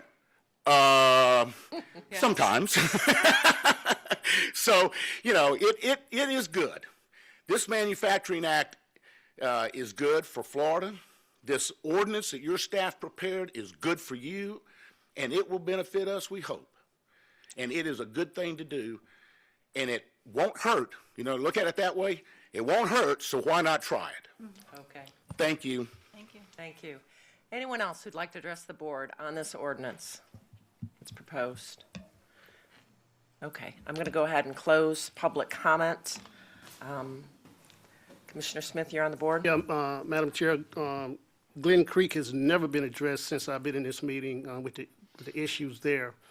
And Mr. Praith is correct, but you may not be aware of it. Tropicana has been sold several times, and Councilman Byrd and myself, and about 10 of us, was on a minority advisory committee that dealt directly with the president of Tropicana. I ain't talking about no small president, the president. Every 90 days, we met, his personal chef cooked food. We talked about issues in the community. Mainly the reason he wanted to do that because he didn't want anything to surprise the community. He wanted to be a good steward. That was a long time ago. I'm telling my age now. But we was part of that gave advice and gave information to the president of Tropicana. So these kind of miscommunications don't happen. Now, that don't take place anymore. The board is not in place anymore. So I've been a part of dealing with Tropicana. We have had business dealings with Tropicana for many of years in the citrus business. Many of years we had business relationships with Tropicana. The fact is Tropicana is a good company. But does that mean I don't question the rights and the concerns of my constituents who bring issues to me dealing with this here? And that's where I'm at.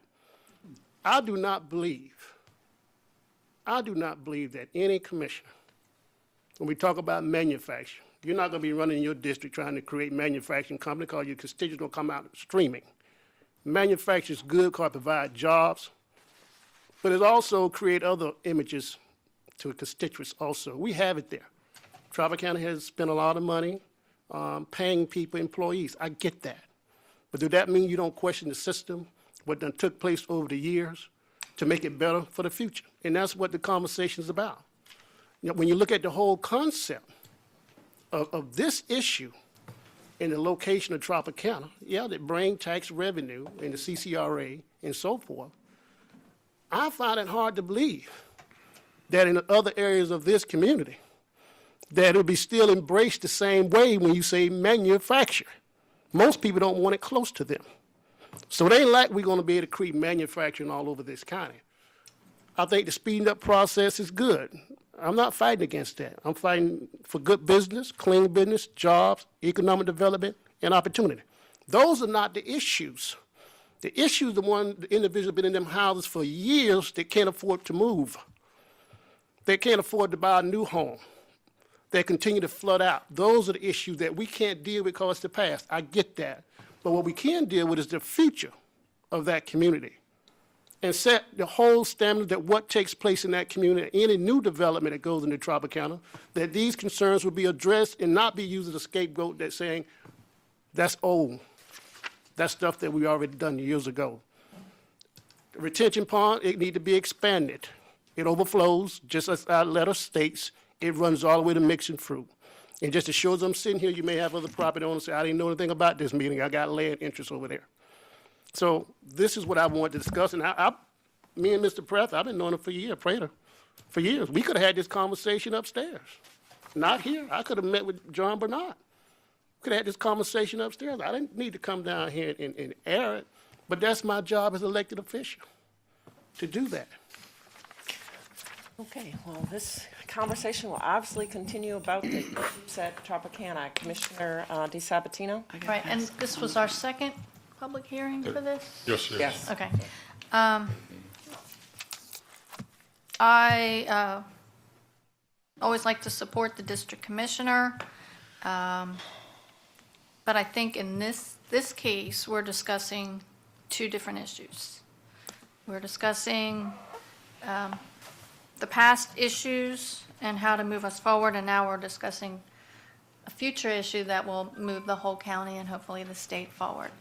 So I know that this board will support Commissioner Smith in addressing the drainage issues in his community. And, you know, manufacturing has many different bases. One that just pops to mind right now is Sun Hydraulics down in South County, where they a huge expansion and a huge good partner and neighbor. And so I know as a district commissioner, I like to go to as many as the companies and neighborhoods in my district and see what they're all about. And I say, I'm here to learn what you're doing and how I can help you. And what are your issues and how the county can help. And I brought a lot of issues to Mr. Barnott in the past. And right down the street from that at Talavast, the old Who gas plant, I hounded him for years and it was taken care of. So a leap of faith. And I'm going to be supporting this, but I'm also going to be supporting Commissioner Smith in getting the drainage and the issues addressed here and in Rabonia as well. Raboni is Commissioner. Larry's district. Larry, okay. Okay, Commissioner Whitmore? I have a question for Tom. Charles mentioned the Miller retention pond overflows, but then Alan mentioned that there's a Miller East that we have it, so I'm assuming that's like an overflow. But I don't know. Do you know anything about it? And just let us know individually, or Alan can maybe let us know. Is that retention pond causing any flooding in the area that you know of?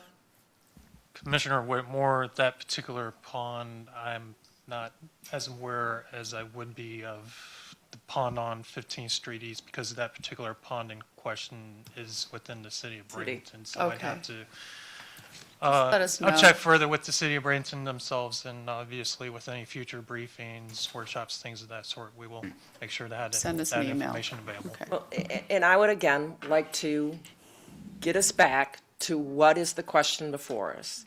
This is an ordinance that is being brought forward because of legislation that was adopted at the state level. I also had a tour of Tropicana. I've discussed with Tropicana some of their future plans. If you haven't had a tour of Tropicana, you might want to try to get one. The automation is amazing that they have. The cleanliness of the plant, it is, it's changing. I think the key points that I heard, this is an option. I look at this almost like DRI kind of stuff. This is an option for these areas to implement. We're not implementing it. We're adopting a ordinance that allows them to go forward. If they go forward, you heard, Tropicana specifically has a GDP. They specifically have a final site plan. They're building out with building permits that are being issued in accordance with that final site plan. To me, this would add something that would allow for more public input, because they would have to come and request this. We would have to have a discussion about a master plan. We would have to have a discussion about all of these impacts.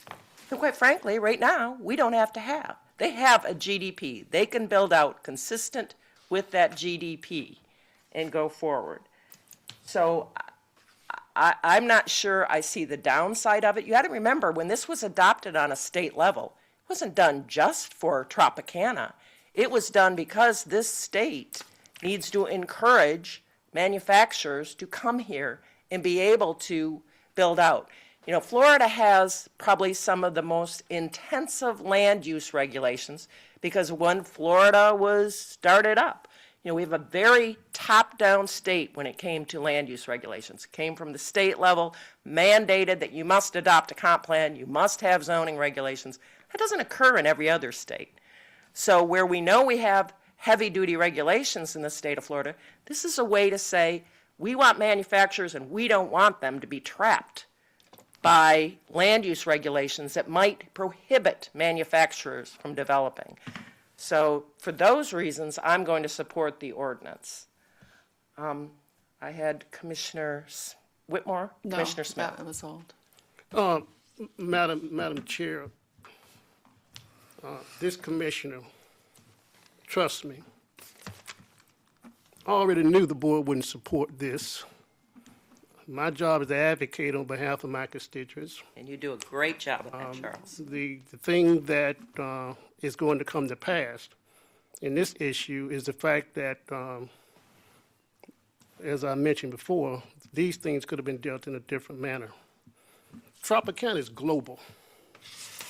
They're international. The last thing they want is me in a public meeting making statements, disagreeing with the representation of the attorney, which I've known clearly for many of years. I believe that things should be handled in a decent order, but when it looks like I'm being sidestepped in my constituents with concerns prior to a meeting, I must address these situations. Now, the board probably will vote for this here, but that don't stop me from advocating on my concerns, and hopefully they'll be addressed. Staff say they'll be looked into, the board say they're open to it, that's fine. For those reasons, I will not be supporting this at all. I remind you that Nixon, those areas, Rogers Memorial, those historic places over there, I served 13th Avenue chairman and president for many of years. Worked in that community for over 35 years in that community. Know more about that community than anyone in here, so I'm not going to be lectured on East Bradenton. These concerns have existed, they do exist, and we need to do something about it. Thank you, Madam Chair. Thank you. All right. Do I have a motion? Just one more second, not to beat this dead horse, but we had coming before us, 2 years ago, rezoning or having the fleet services at Talavast and 301. And my constituents in Talavast did not want that there. And I met with them, and I met with staff, and I argued that that facility, our fleet services facility, would be less intensive than what could have gone there, and it would be an asset to the community. Now you see what's going on all up and down 301. So I know it's apples and oranges. You got it. You did it. You did a good job. But sometimes we need to step out of our comfort zone and do what's right for the greater good, so. Thank you. Is there, that's everyone on the board, is there a motion? Motion to approve. Second. All right. We have a motion to approve the recommended motion that staff, which is the adoption of County Ordinance 1503. We have a second. All those in favor signify by saying aye. Aye. All those opposed, nay. Nay. Chair votes aye. Motion passes 5-1. Okay. Thank you, everyone, for your patience. We're going to go ahead and go back to the consent agenda item that was pulled, item number 3, which is contract number 15-1845, MD Voter Tabulation System and Services Agreement. Did you have any specific questions you wanted to ask? I see Mr. Bennett, Supervisor of Elections, is here. I'm sure you can probably answer your questions. Yes, Madam Chair, and I spoke to Senator Bennett briefly.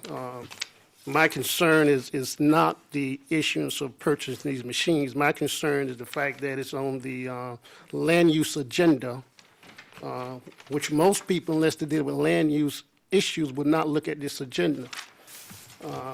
As you recall, and most of you was part of this board, I think all of you, that the community was in an uproar of the fact that precincts was closed down and the notice wasn't out there like it should have been.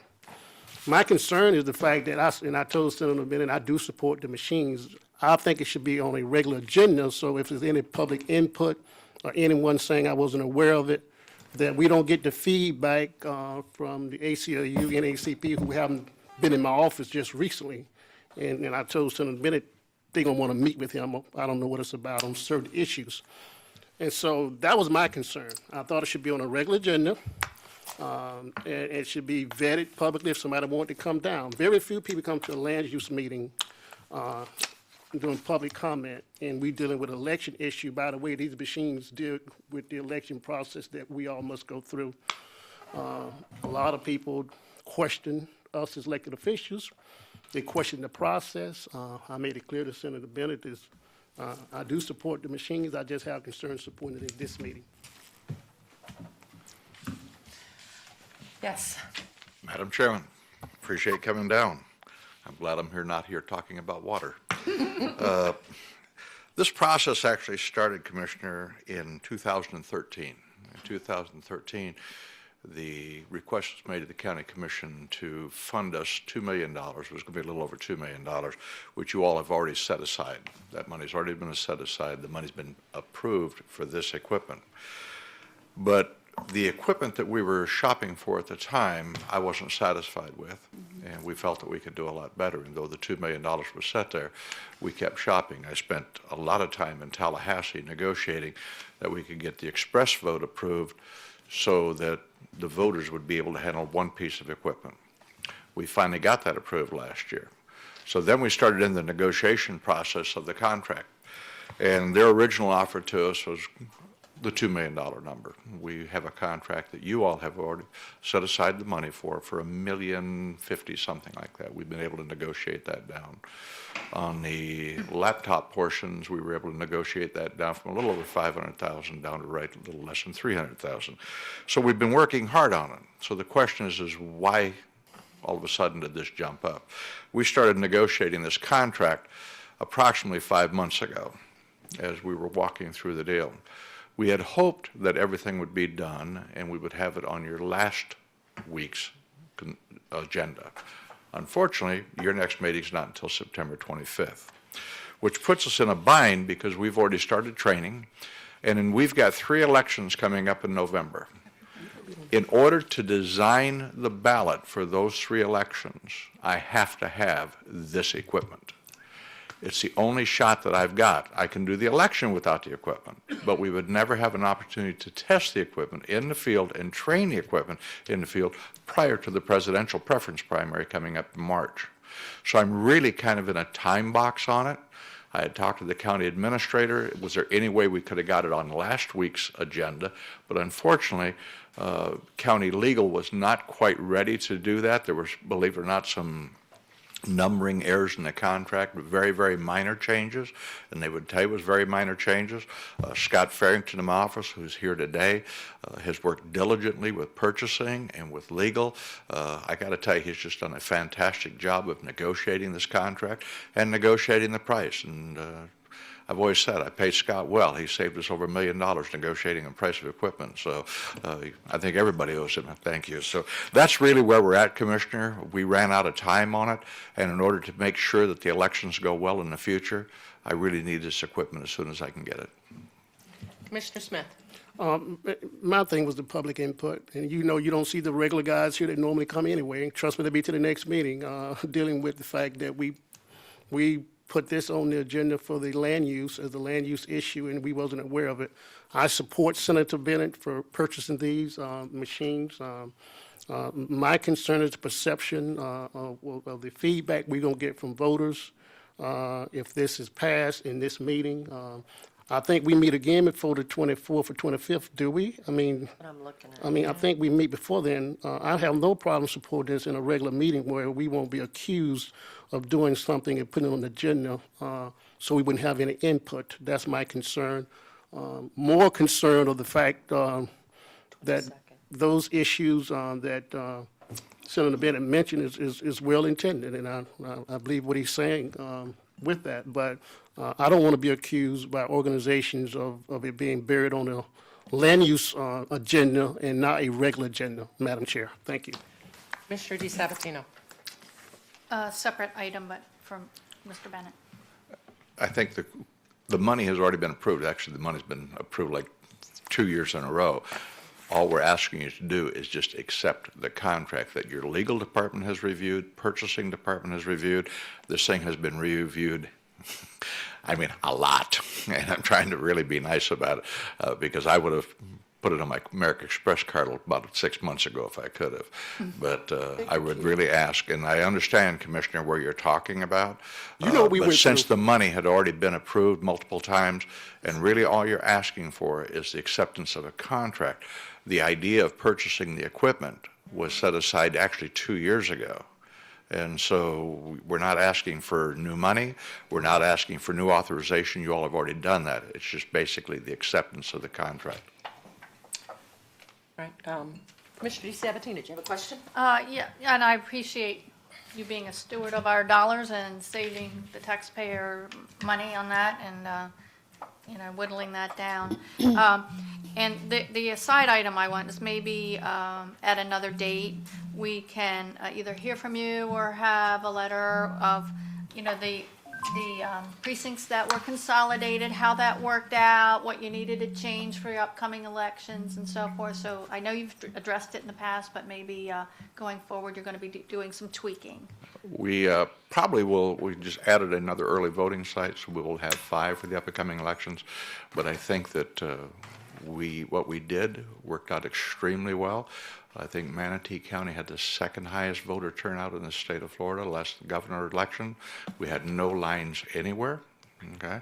I know. We were able to get the whole thing worked out, and provided a thing. Was there some confusion, people going to the wrong polling? Absolutely, but I can't force people to read their mail. I can't force people to look in the newspaper. So we did have some issues on that. But it's going to bring me to another subject as soon as we get done with this one. Because as you know, the legislature right now is tied up in redistricting.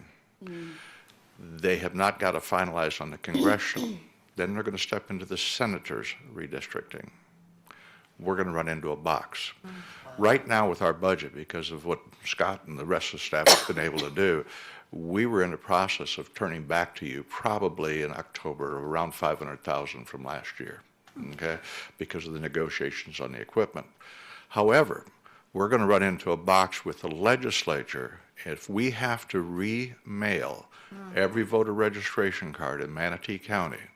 So the money that I would be turning back to you this year, I would ask that you would hold in reserve, as we are anticipating we're going to have some extraordinary mailing expenses and potentially some overtime expenses that we did not budget for when we talked about it earlier.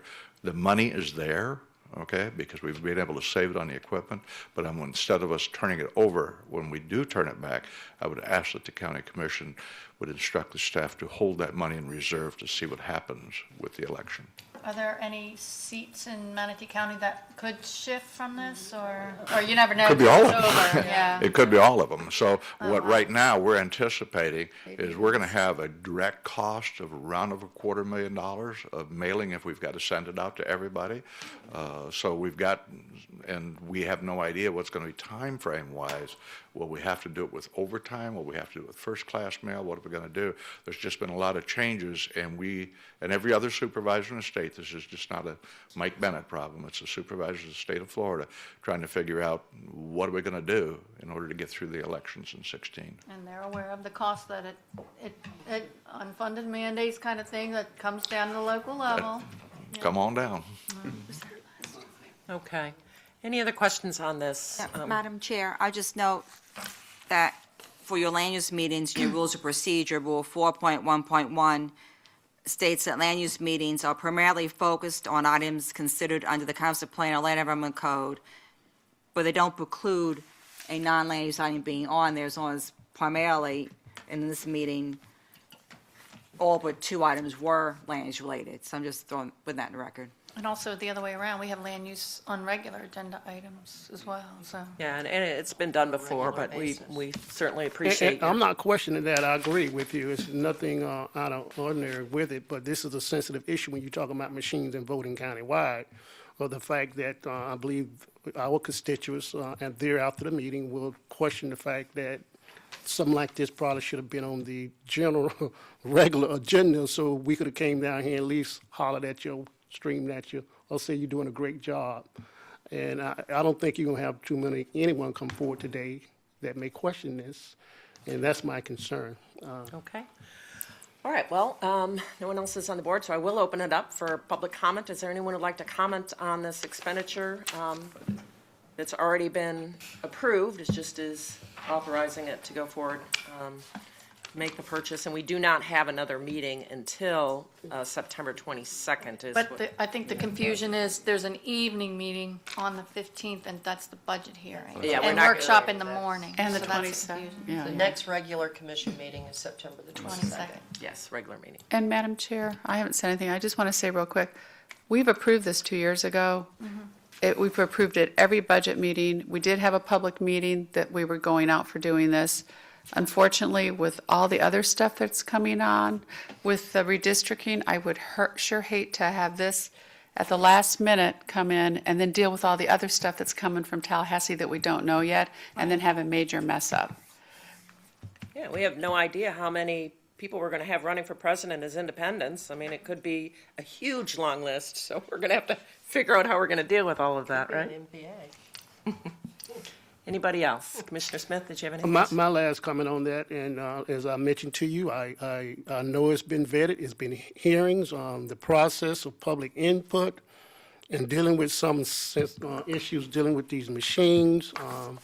I really think that it should not be dealt with in this meeting, because if we take it up in this meeting, which you can take it up, it's on the agenda, that I believe that your constituents and other organization is going to question the fact. They're not going to deal with, we had meetings. This is a item for public discussion on the land use meeting, and I personally think that my constituents will have concerns from, I don't care who it is, why wasn't it put more in public view on a regular agenda item? Senator Bennett is correct, but they're not going to listen to what he's saying. They're going to say, you're supposed to give us a chance to come down there and ask questions. It makes no difference whether we had meetings prior. You're asking for authorization from the Board of County Commission, and we have a right to come to a regular meeting to address any concern or whatever concern we don't have. Now, you may can deal with it publicly, that's fine, but that's my concern for that. I would not support it in this meeting, mainly because of that. I don't need a phone call when I get out of here from organizations saying, you know, I know it allows you to put on this agenda, but for the public to participate, it should have been on a regular agenda, because after all, you represent the voters. And that's my concern. All right, Commissioner Whitmore. I would suggest that Mike, and Mike's really good at this, I would suggest that you call Susie Copeland personally, if you don't mind, and call her and tell her what happened at this meeting, why it came at this point, why you couldn't get it at the last meeting, and why the urgency is because of all this redistricting. I have no problem. And then any other organizations that we can think of that you think that need to. But Susie's got a good network that she can pass out, because, you know, I think she would, and then meet with her organization when you want to. But, you know, Susie, trust me, if Charles is right, she'll be at the next meeting. So I think that's at least the first call you I should think make. she was at the one 2 years ago. She was. She saying was. she wasn't They aware. have followed in the purchasing of the equipment.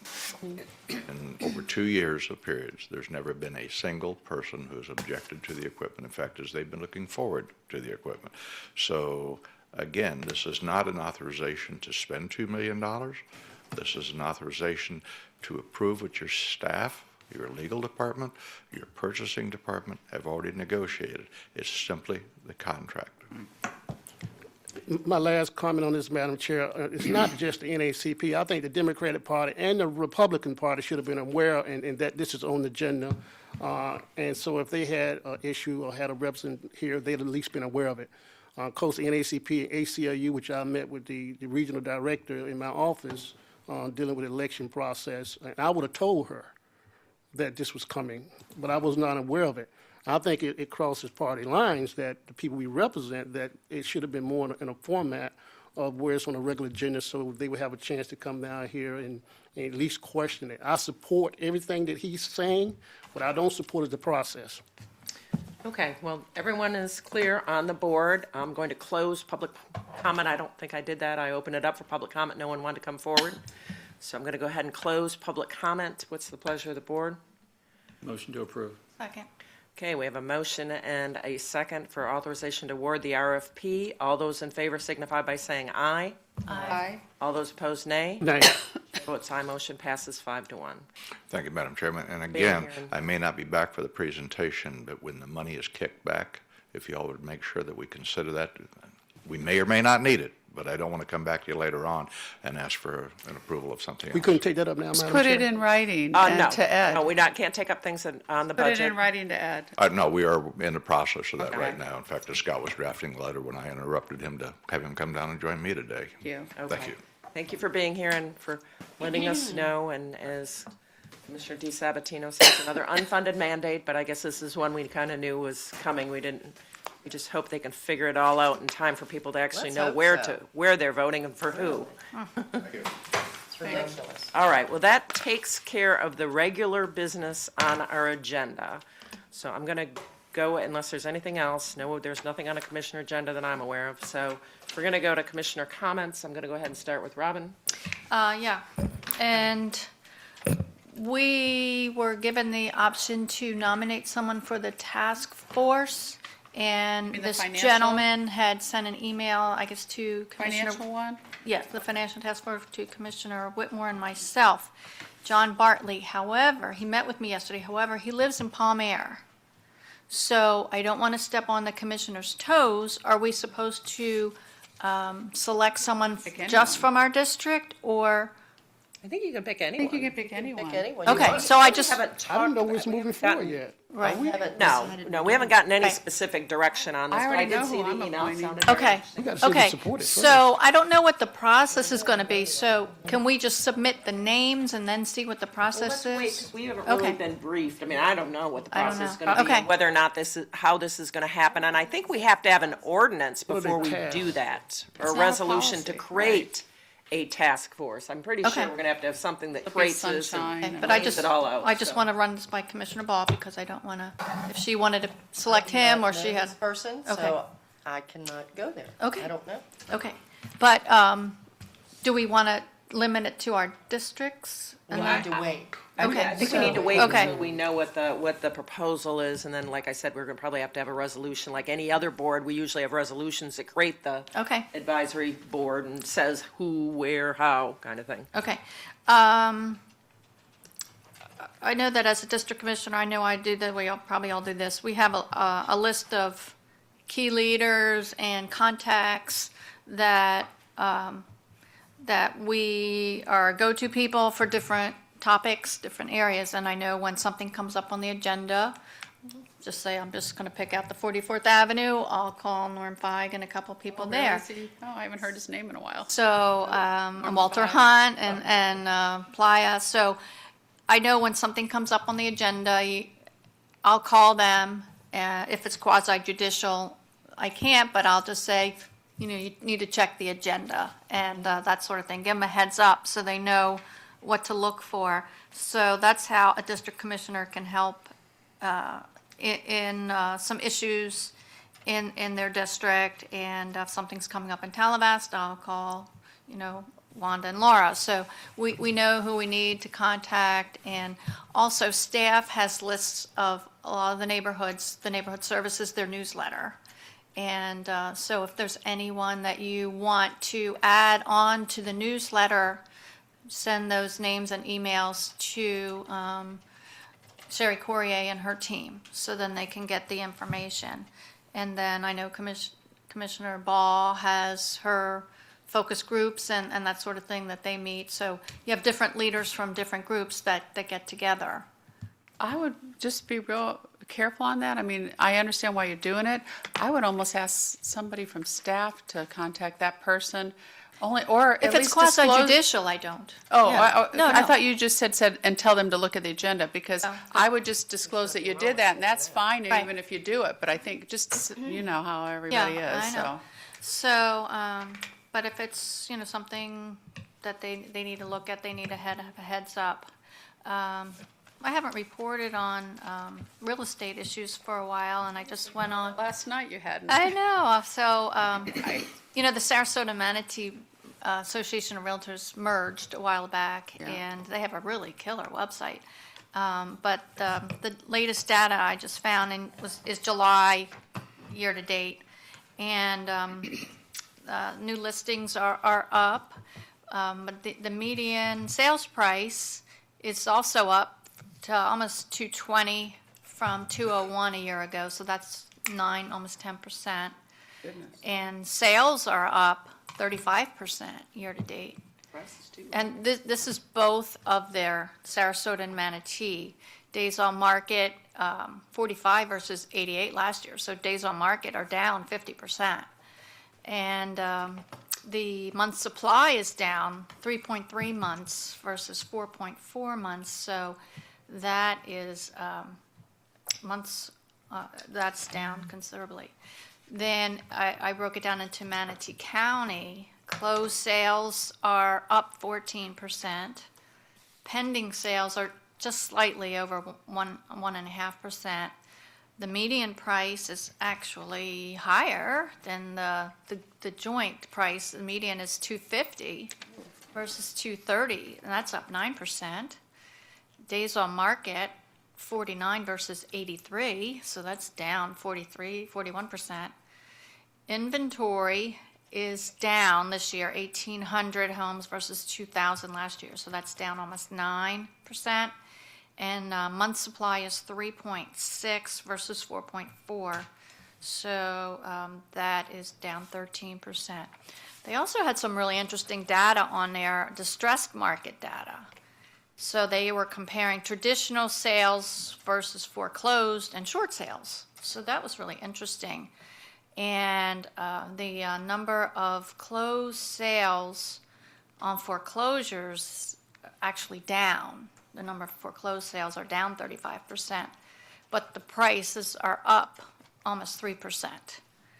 And then the short sales, the closed sales are the same exact, but the short sale prices are down substantially over last year. Short sales, 148 this year versus 220 last year.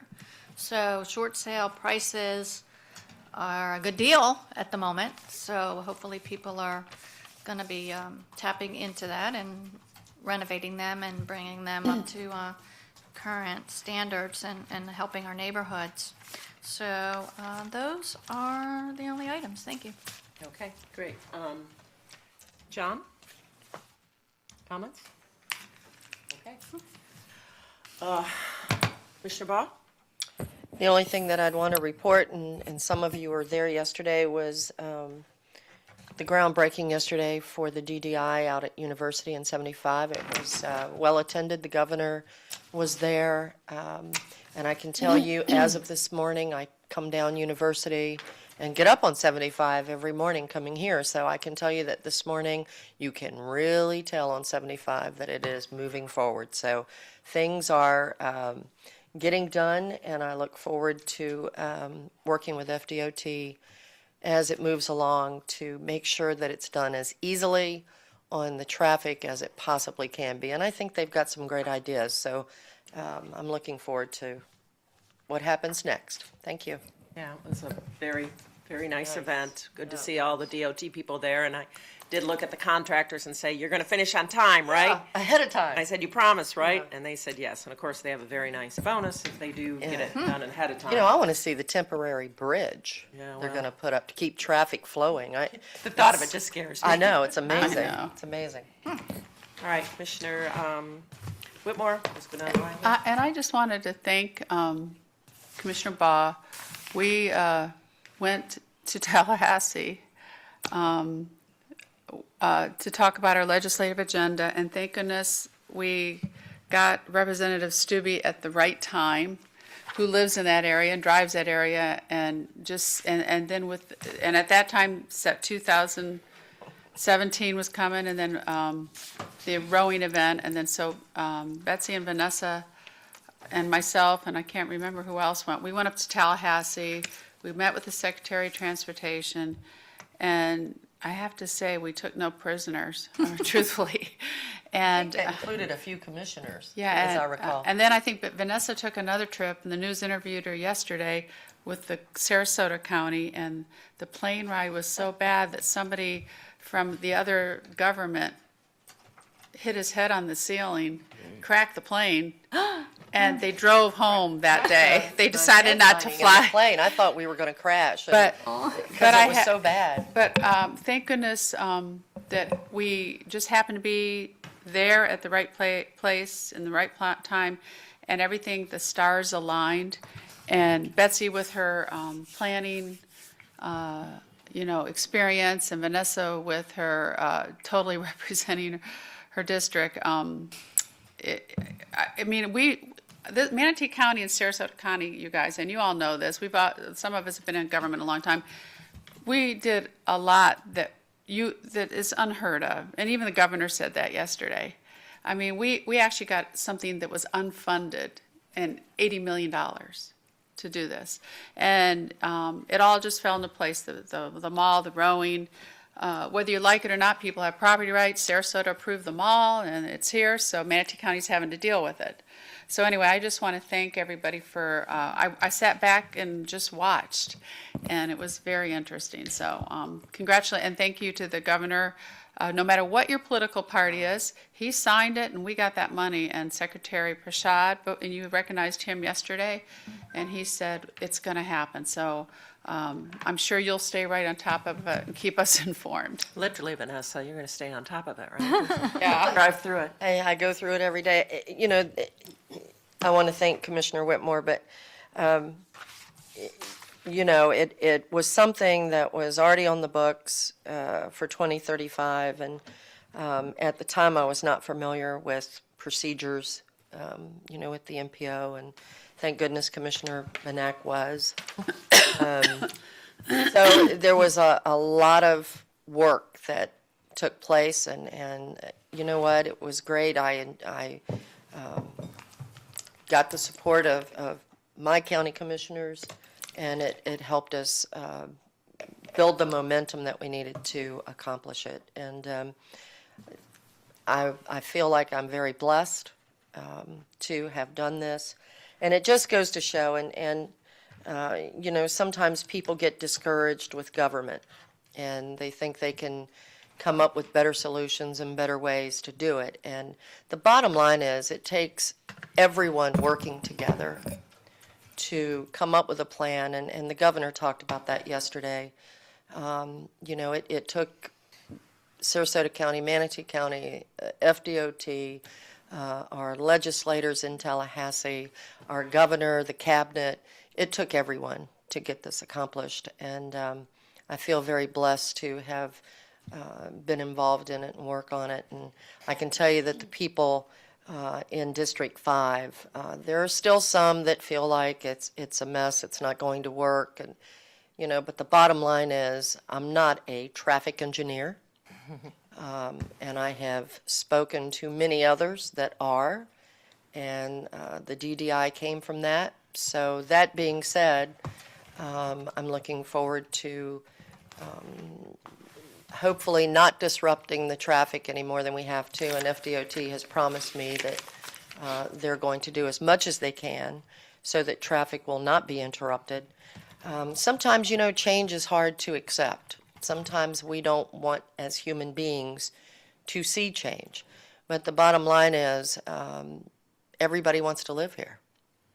And I appreciate that. And, you know, I had some discussions with some folks yesterday, and I think it's really important to point out that, you know, this is a interstate project. And as an interstate project, it isn't up to the local government to fund it. No. It isn't on our capital improvement plan. That's right. We don't task property owners for building interstate projects. The federal funding comes down. We have to compete to get this funding. So I think there's been a lot of misunderstanding. People are saying, well, you know, gosh, the developers should have built that road. Exactly. Well, you know what? Interstate projects aren't built that way. And I'm glad that we were able to get a project done in our area that we desperately need. You know, we listened to the district secretary talk about wanting to 6-lane all of I-75, and That's he's gonna almost happen. there. Yeah. And you know, and again, it's important that we are continuing to see growth.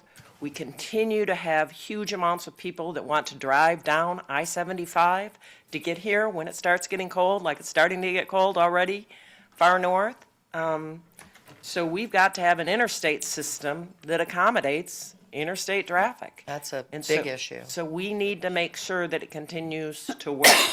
And so I appreciate everyone's efforts.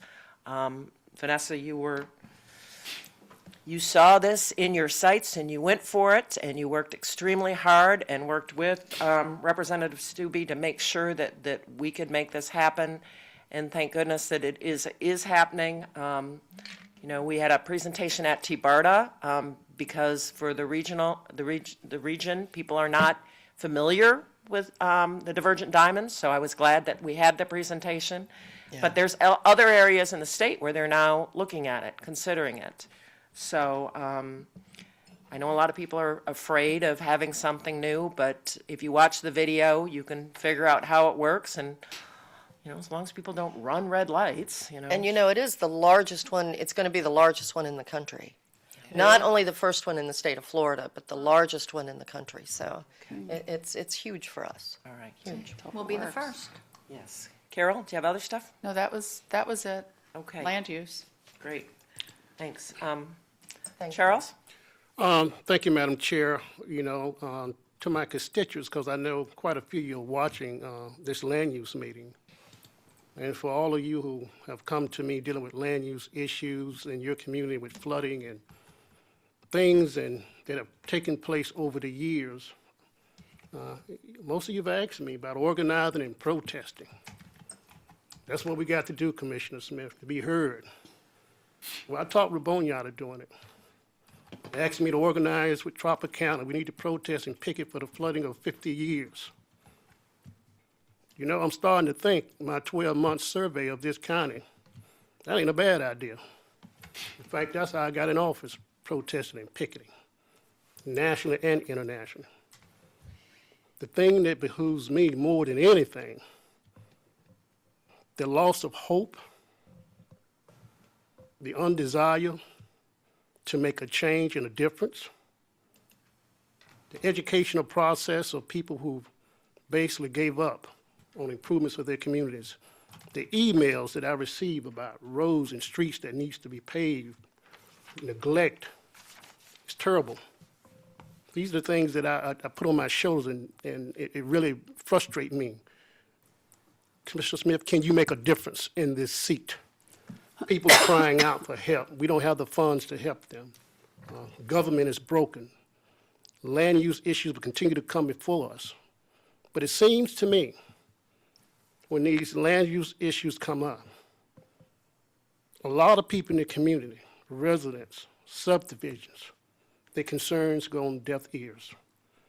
And what I want to do as an individual commissioner, and what I have decided to do in the best interest of a public servant, is to continue to advocate, to continue to work with my colleagues.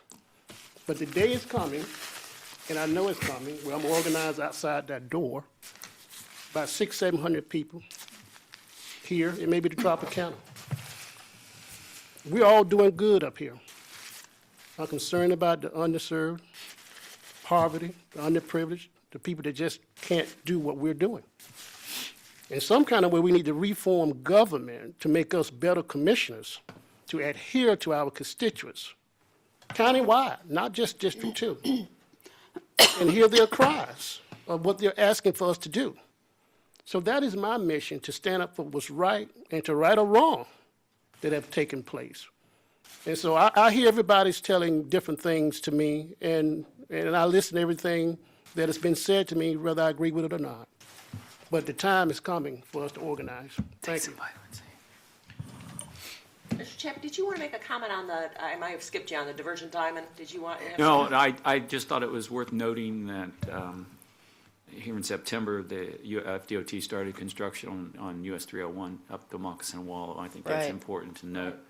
Absolutely. Good project, and that we did receive an email from Saji the other day, kind of an update on the Anna Maria Bridge about right-of-way acquisition for the new bridge, and the design phase is funded.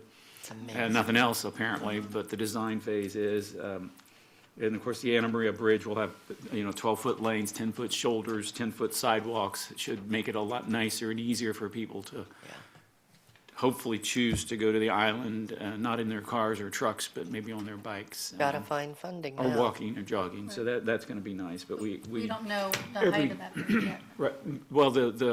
They're yeah, doing a study, the 65. Anna Maria Bridge on Manatee Avenue will be a high bridge. Right. It's a fixed span Fixed. bridge. They're going into design now. We worked that years ago. We compromised years ago because they own all the right-of-way, FDOT does. And we did send a letter asking them to look at, because they're going to have these 10-foot was my lanes. We did next send a thing, letter yeah. from our board asking them to look at perhaps having, rather than two 10-foot multimodal, maybe having 1/8, well, I hope I'm saying this, 1/8 and 1/12, so that possibly there could be an opportunity for a dedicated bus lane, not BRT, but a dedicated bus lane. And I also spoke with Michael Gallen. They're looking at supporting that kind of a concept too. So we want to make sure that we have that as a possibility. We don't know technically exactly how that would work, but I know this board sent a letter, and I guess the Chamber's task force is looking at sending a letter as well. And I've talked with Michael too, with regards to that third lane option. Hopefully they'll look at it. I think it's absolutely needed. It's essential. It's about the flow of traffic. Right. You know, the capacity has already been reached on the island. Whether you have 2 bridges, 4 bridges, 5, it doesn't, you know, there's No only so matter- many cars that can fit on the island. It's right. 2-lane constricted highway, is it the right word? Constricted? Constrained. Constrained, and through the village. And, you know, we always must, as the representative, elected representative, which I value that, and I'm blessed to be able to do that for the people of District 3, but, you know, the quality of life and the quality of the community, we always have to look at that stuff, and that's always top in our book. And Carol? I just have one thing, and somebody asked me about it yesterday, because actually, we were talking about, oh God, I forgot, I was somewhere last night at some dinner, but somebody asked us about the port area, and I told them that we were hardening 41 across so that air products can come across to the port.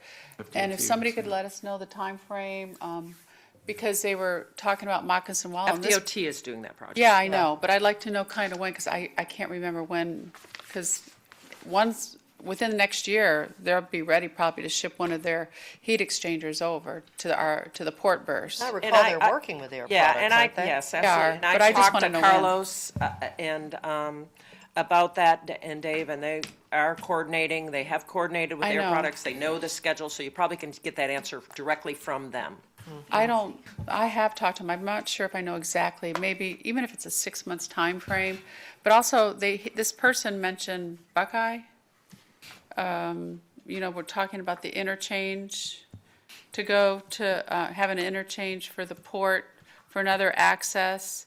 And then they mentioned HRK, because the gypsum stacks, that wouldn't be possible. And then they said, well, what about, and we've actually talked about this at a meeting before, what about hardening, using the same type of hardening material that we're using across 41 for just that one area, and, you know, so that you could maybe do something like that, so. Now, hopefully, that's part of the planning process. that Okay. All those issues were brought up when we had the meeting at the port with the consultant about Strategic. the strategic, Yeah. well, the plan, the Master update to the plan. plan, which has to have a capital improvement plan. Yeah. What are the road system, what Yeah. road system is necessary, what makes sense? But a I Clear know- Blue citizen out of the Clear Blue that has nothing to do with government brought that up to me, and, you know, he's a fisherman, so, Interesting. yeah, and it was. And again, I just can't remember when we're gonna start having construction there by the port to harden that road, so I'm sure somebody's here, and if they could just send us an email, I appreciate That's going to it. be another great day in Manatee County. When that Air happens. Products, yeah. $450 million I was going to export. Fabulous. give my report. Mr. Shepherd, do you have something you want to add? No, you just You're on? did. Okay. I just wanted to mention a couple things, that I had the opportunity to go to the FAC meeting. I know Charles was there for 3 days. I imagine you're going to want to give some sort of a report on your, Yeah, I may as well do it in this meeting. I was thinking about the general. but Regular you're meeting. right. Me too. the FAC policy meeting. Well, we don't have, the problem is sometimes it's hard to remember all the way to September 22nd, exactly agree. what happened. No, I agree. You're right. You're right. Too much I stuff just going wanted to on. say that I did attend the policy meeting. It was very interesting to hear. It's the first time it's actually the second time, but first time as a commissioner that I've attended a policy meeting, and they are very inclusive. I was impressed. They allowed everyone to come up that was an elected official and speak on things, and we did have some good conversations. You know, to me, it would be more helpful to have it done a little bit differently, rather than taking policy statements that they've had in the past and just tweaking them. Kind of reminds me of a comp plan process. You don't really get innovation. And you have the opportunity with all the other counties to kind of hear how are they dealing with healthcare. We heard some things that were interesting, and how are they dealing with different issues and transportation, and, you know, as Charles says, you know, we have so many things that we're facing. We're not facing them alone. We're not the only ones that have these state of growth Florida. issues and have the lack of funding issues. And so how can we get that knowledge and utilize it better? So I was a little bit frustrated with the process, but I was new to it. So, we'll have to get a better report on kind of some of the decisions. You all get that information. But I was glad I was there to hear it firsthand and have an opportunity to chime in. And Charles chimed in quite a bit, was very vocal, as we all know Charles is. Does a great job of representing his community. But we do have issues that we have to solve, and we've got to come up with, new ideas. How are we going to face this? And funding is a big issue. We all know. Every time we have a presentation lately, this is the need, this is the funding, what are you going to do? That's it. And, it makes it something that, as we said, we need to continue talking about that and not just at the budget time, so. But the Feld Tour yesterday was put on by the EDC. It was very interesting to see how they're utilizing their space, and they're looking to expand and possibly take on others that need that kind of space, because as we know, it's a very unique space that they have, that they're able to use. Everybody was really impressed by the tour. Secretary of Commerce, Bill Johnson, was here. It was nice. We had the Secretary of Commerce, and then we had the Secretary of DOT in Manatee County, and then we had the governor. So We're growing. they're paying some attention to Manatee County. Yeah. And then I also had the opportunity with the Secretary of Commerce to tour IMG and look at the facilities. And quite frankly, it was something to see everything that Rick Foley's team has designed, put into action. It's amazing the impact that they've had out there, and the growth that's going on, the number of students that they have. And I know John was there for the football game, but they're building so many new buildings out there and building out their master plan, which was done by Foley Bryant. So huge impact on the community. You got to see the school finished. I went through the school about a month before it was done. Yeah. Amazing facility, you could see. It is. The labs, it's incredible. The educational opportunities for those kids, the students. And just the number of people that they bring from all over the country here to invest again in Manatee County. So kind of wanted to give a shout out to that. Okay, and that's pretty much my Yeah, report. Charles and I were go. right. Since We you probably mentioned won't you're right. remember by September 22nd either. Yeah, I'm sorry. I serve as the liaison with the Gulf Coast Consortium, the BP oil spill, and I thought I'd be there till like noon. It was 9 to, it was an 8-hour, almost like a mediation hearing. I saw Charles sitting in the back and Charlie Hunsaker, because that was the hardcore meeting, because it was how we were going to distribute the funds. And, we had 15 affected counties, and then, altogether there's 23, then there's the 8, which are getting the pots 1 and 2, which are big monies, which they deserve. It was an environmental disaster and hit their areas. Then we got to 23, and it was very, very, very rough. And actually, a governor had an appointee there too, and finally, we all came to a consensus because we couldn't vote. So in November, we're gonna have to go up to Alger Amelia County. Island Yeah, we to gotta vote on there. it, but, Where? Amelia Island, but we have to be there because Gotta be there. even Charlie said, a county commissioner was really, probably could have only said what I said there, but we agreed to, for pot 3, a 50-50 split, 50% going to the 18 counties and the other 50 going to the others. And that could result in about between an $8 to $10 million amount coming to Manatee County. So, but again, that's just very preliminary. There's no definite action yet, but because it was only consensus. But it was an all-day meeting, and it was, all the counties had a liaison there, everybody, and it, from all along the west coast of Florida, and it was a rough meeting, but we got through it. And then Charles, he did his other thing. If you'll recall, when I saw you that evening at my fundraiser, I was shocked that you had gotten back in Oh, time. I just- thought you'd been there longer. Yeah, it was a rough day.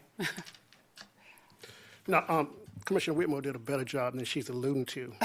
The fact is, I believe it's estimated about $286 million that 23 counties would divide. Well, you had the 8 counties on the Gulf Coast was trying to back the other counties into, they get 75% of the money and we get 25. And so that was a knockout drag-out. So Commissioner Whitmore got me in a lot of trouble by fighting in the meeting all the way to that night. He was laughing at me. Because she would, Good lessons from you. I believe so. But it's almost $286 million. And so we got it to 50-50, but those 8 counties say, well, we was closer, we was We'll support. hit, and let's do 75 to 25. So that carried the debate for another 4 hours. And that- they're getting a lot of already got money. paid Other- twice already, and so the 50-50 is good, but she's correct. You gotta be to Naja County, because that's the final thing. If you wasn't to the table, you'd have had 75%, 25. And most cases, you have to be an elected official to speak in most of the meetings. And you mentioned about, they do have subcommittees. The meeting that you was to, that's bringing it to the body. And they will allow someone, a county administrator, someone to speak, but they take it from the elected official. So you have to be to the table. You're gonna hear me say it over and over again. If you're not to the table, you're on the menu. That's it. Yeah. And if the commissioner wasn't there and Charlie Hensinger there, I mean, we might have not got the 25%, but as she mentioned, it may be $8 or $9 million. Yeah. Also, we move forward, and I'm gonna deal briefly, and hopefully the county attorney will deal with this and get some research for us. One of the issues that the general counsel of FICO brought up are the dispute between Collier County Clerk and the Board of County Commissioners. And she said it may have statewide implications because of the fact she fully believes that there's a chance that some legislator may file a bill in Tallahassee, since it's such a dispute, questioning county commission authority and the clerk. Just briefly, the clerk of the circuit court in Collier County has sued the county manager. So the clerk has sued the county. County manager and the county. Administrator. County administrator. Yeah, they call it For manager, I what? believe. What's the suit? Claiming of the fact that unauthorized spending is taking place, that should not be taking place because the Board of County Commissioners should be voting on every item. He's appointed position. So that's the suit. He has the same agreement we may have. Everybody across the state has it in that room. It may be 25,000 or 50,000 where they can disperse money without dealing with us. Well, From the the commission. FICO General Counsel said that not only did the clerk send a letter to all the vendors that they was not going to pay the bill, that it was unlawful. Wow. And even sent one to FICO that, by the way, we're not going to pay you. Even though they have a resolution or Yes. policy. Absolutely. Contract and- So the Board of County Commission has countersued, but she think that the legislators will have to get involved with this because it's a total dispute. The board met again, and they still refused to authorize those spending because they say they've already did the resolution, which you mentioned. So we got to watch that carefully. Are they saying it's against state or federal law? The clerk saying that he's not authorized to disperse any money. That's their job. Even though you've got a resolution in designating authority, Yeah. the clerk is questioning that. Oh, Lordy. And has refused to pay the bills, by the way. Wow. Mr. Chabby? Yeah, Collier County. several commissioners were at a Copy us. Republican Club meeting yesterday, and we had I thought, a tremendous educational presentation from Angel, Jan Burr, and the Bonds lady, what is her? Mrs. Bond, I guess we'll call her. The assistant to Angel. Angel. Yeah. Yes, and I would like to request maybe either at a workshop or live and in color, maybe a 15, 20-minute presentation or whatever. I just felt that was so beneficial, and I think people, it might help have a better understanding of how closely the clerk of the court, their office works with the county, and how that's not common around the state. Yeah, and that was my thought, listening, how lucky we are Yes. to have and have had, with Yeah. our previous clerk, and that's being passed right along to Angel, to have that kind of open discussion. But I agree with John. It was enlightening to somebody who's, been in office for 3 years now, to hear some of these details, and it was very well received by the audience, I think, at that Absolutely. meeting. So that's a good I mean, idea. how many people know that the clerk's office handles the audits for the And they county? do the I mean, money. I never knew that until I was elected. But we have And to. that's being questioned too Yeah. Wow. by We have to counties. be more involved. I mean, I Yeah. know we haven't, during the downturn, none of us have been going to the FAC meetings until Charles came for about 7 years. We go up to talk to our legislators one-on-one, but these kind of things, are what we need to bring back. And we have Nick that tries to attend them, but when they're so far away, and again, like you said, a county commissioner Charlie would have been not able Nobody to to speak spurt on. out what I did. Yeah. He sits there, but he can't speak on behalf of the county. He can No, and speak they on- invite to the on table county all commission. county commissioners. That's right, they is won't the allow you to invite at the speak. table. So we have to really, I know it's a lot of time expend and money, but we could be missing out on a lot of potential things that other counties could do and that could save us money. And And my we have last to start comment on thinking that part there, that he also sued the financial director. Wow. It was, The So clerk? like Jan Brewer. the clerk, yeah, exactly, sued them too. I'm gonna move on from there, and the Madam Chair was there. One of the most interesting conversations we had was dealing with the jails.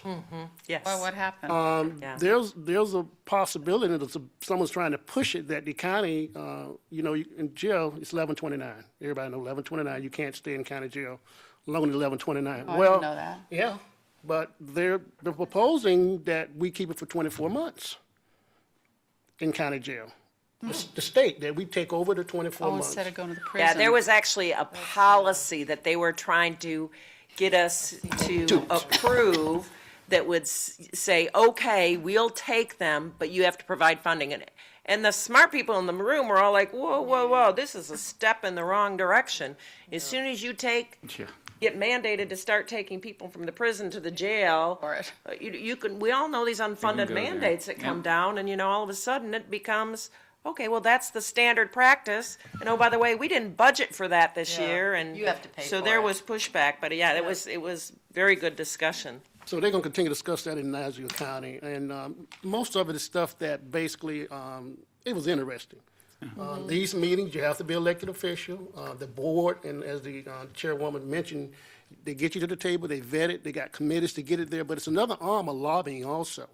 And if there's any issue that we think may have state importance, we can take it to the table and we can get a vote, and it goes to the legislators as United Counties taking this position. So we got the benefit with that. And the governor vetoed a lot of projects here.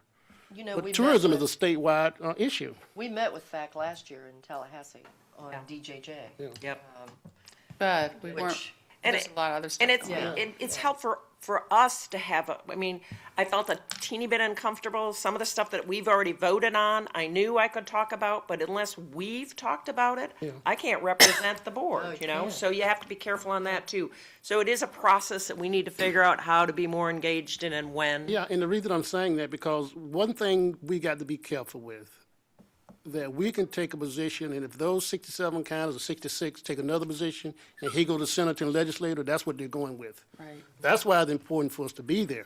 And as you mentioned, that's just there's other meetings all day that dealing with policy. Yeah. And it got there, Madam Chair, they had already vetted it, but they were trying to head off the fact with a mandate of us having incarceration over 24 months. And they were trying to head it off, which you and I, we didn't agree that should take place either. Did you stop it? Oh, it stopped. Yeah. Oh, it see? stopped. Yeah. It stopped. That's your forte. I'm sure you did. Yeah, Charles was very helpful because his experience and understanding this stuff. Good.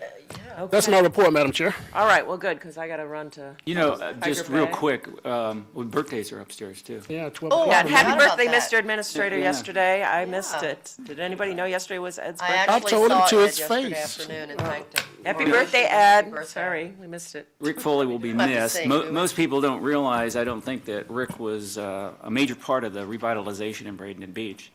And it was Rick's idea on the first roundabout on a state highway, and that's in Bradenton Beach. Wow. Yeah, Well, be careful. You may not want that legacy, it works. It works. Does I know it everything does in and more. Bradenton Beach, but I mean on a state highway that. Yeah, I know, different type. So he's going to be missed. Absolutely, absolutely. So, all right, well, on that sad note, we are adjourned. I still forgot.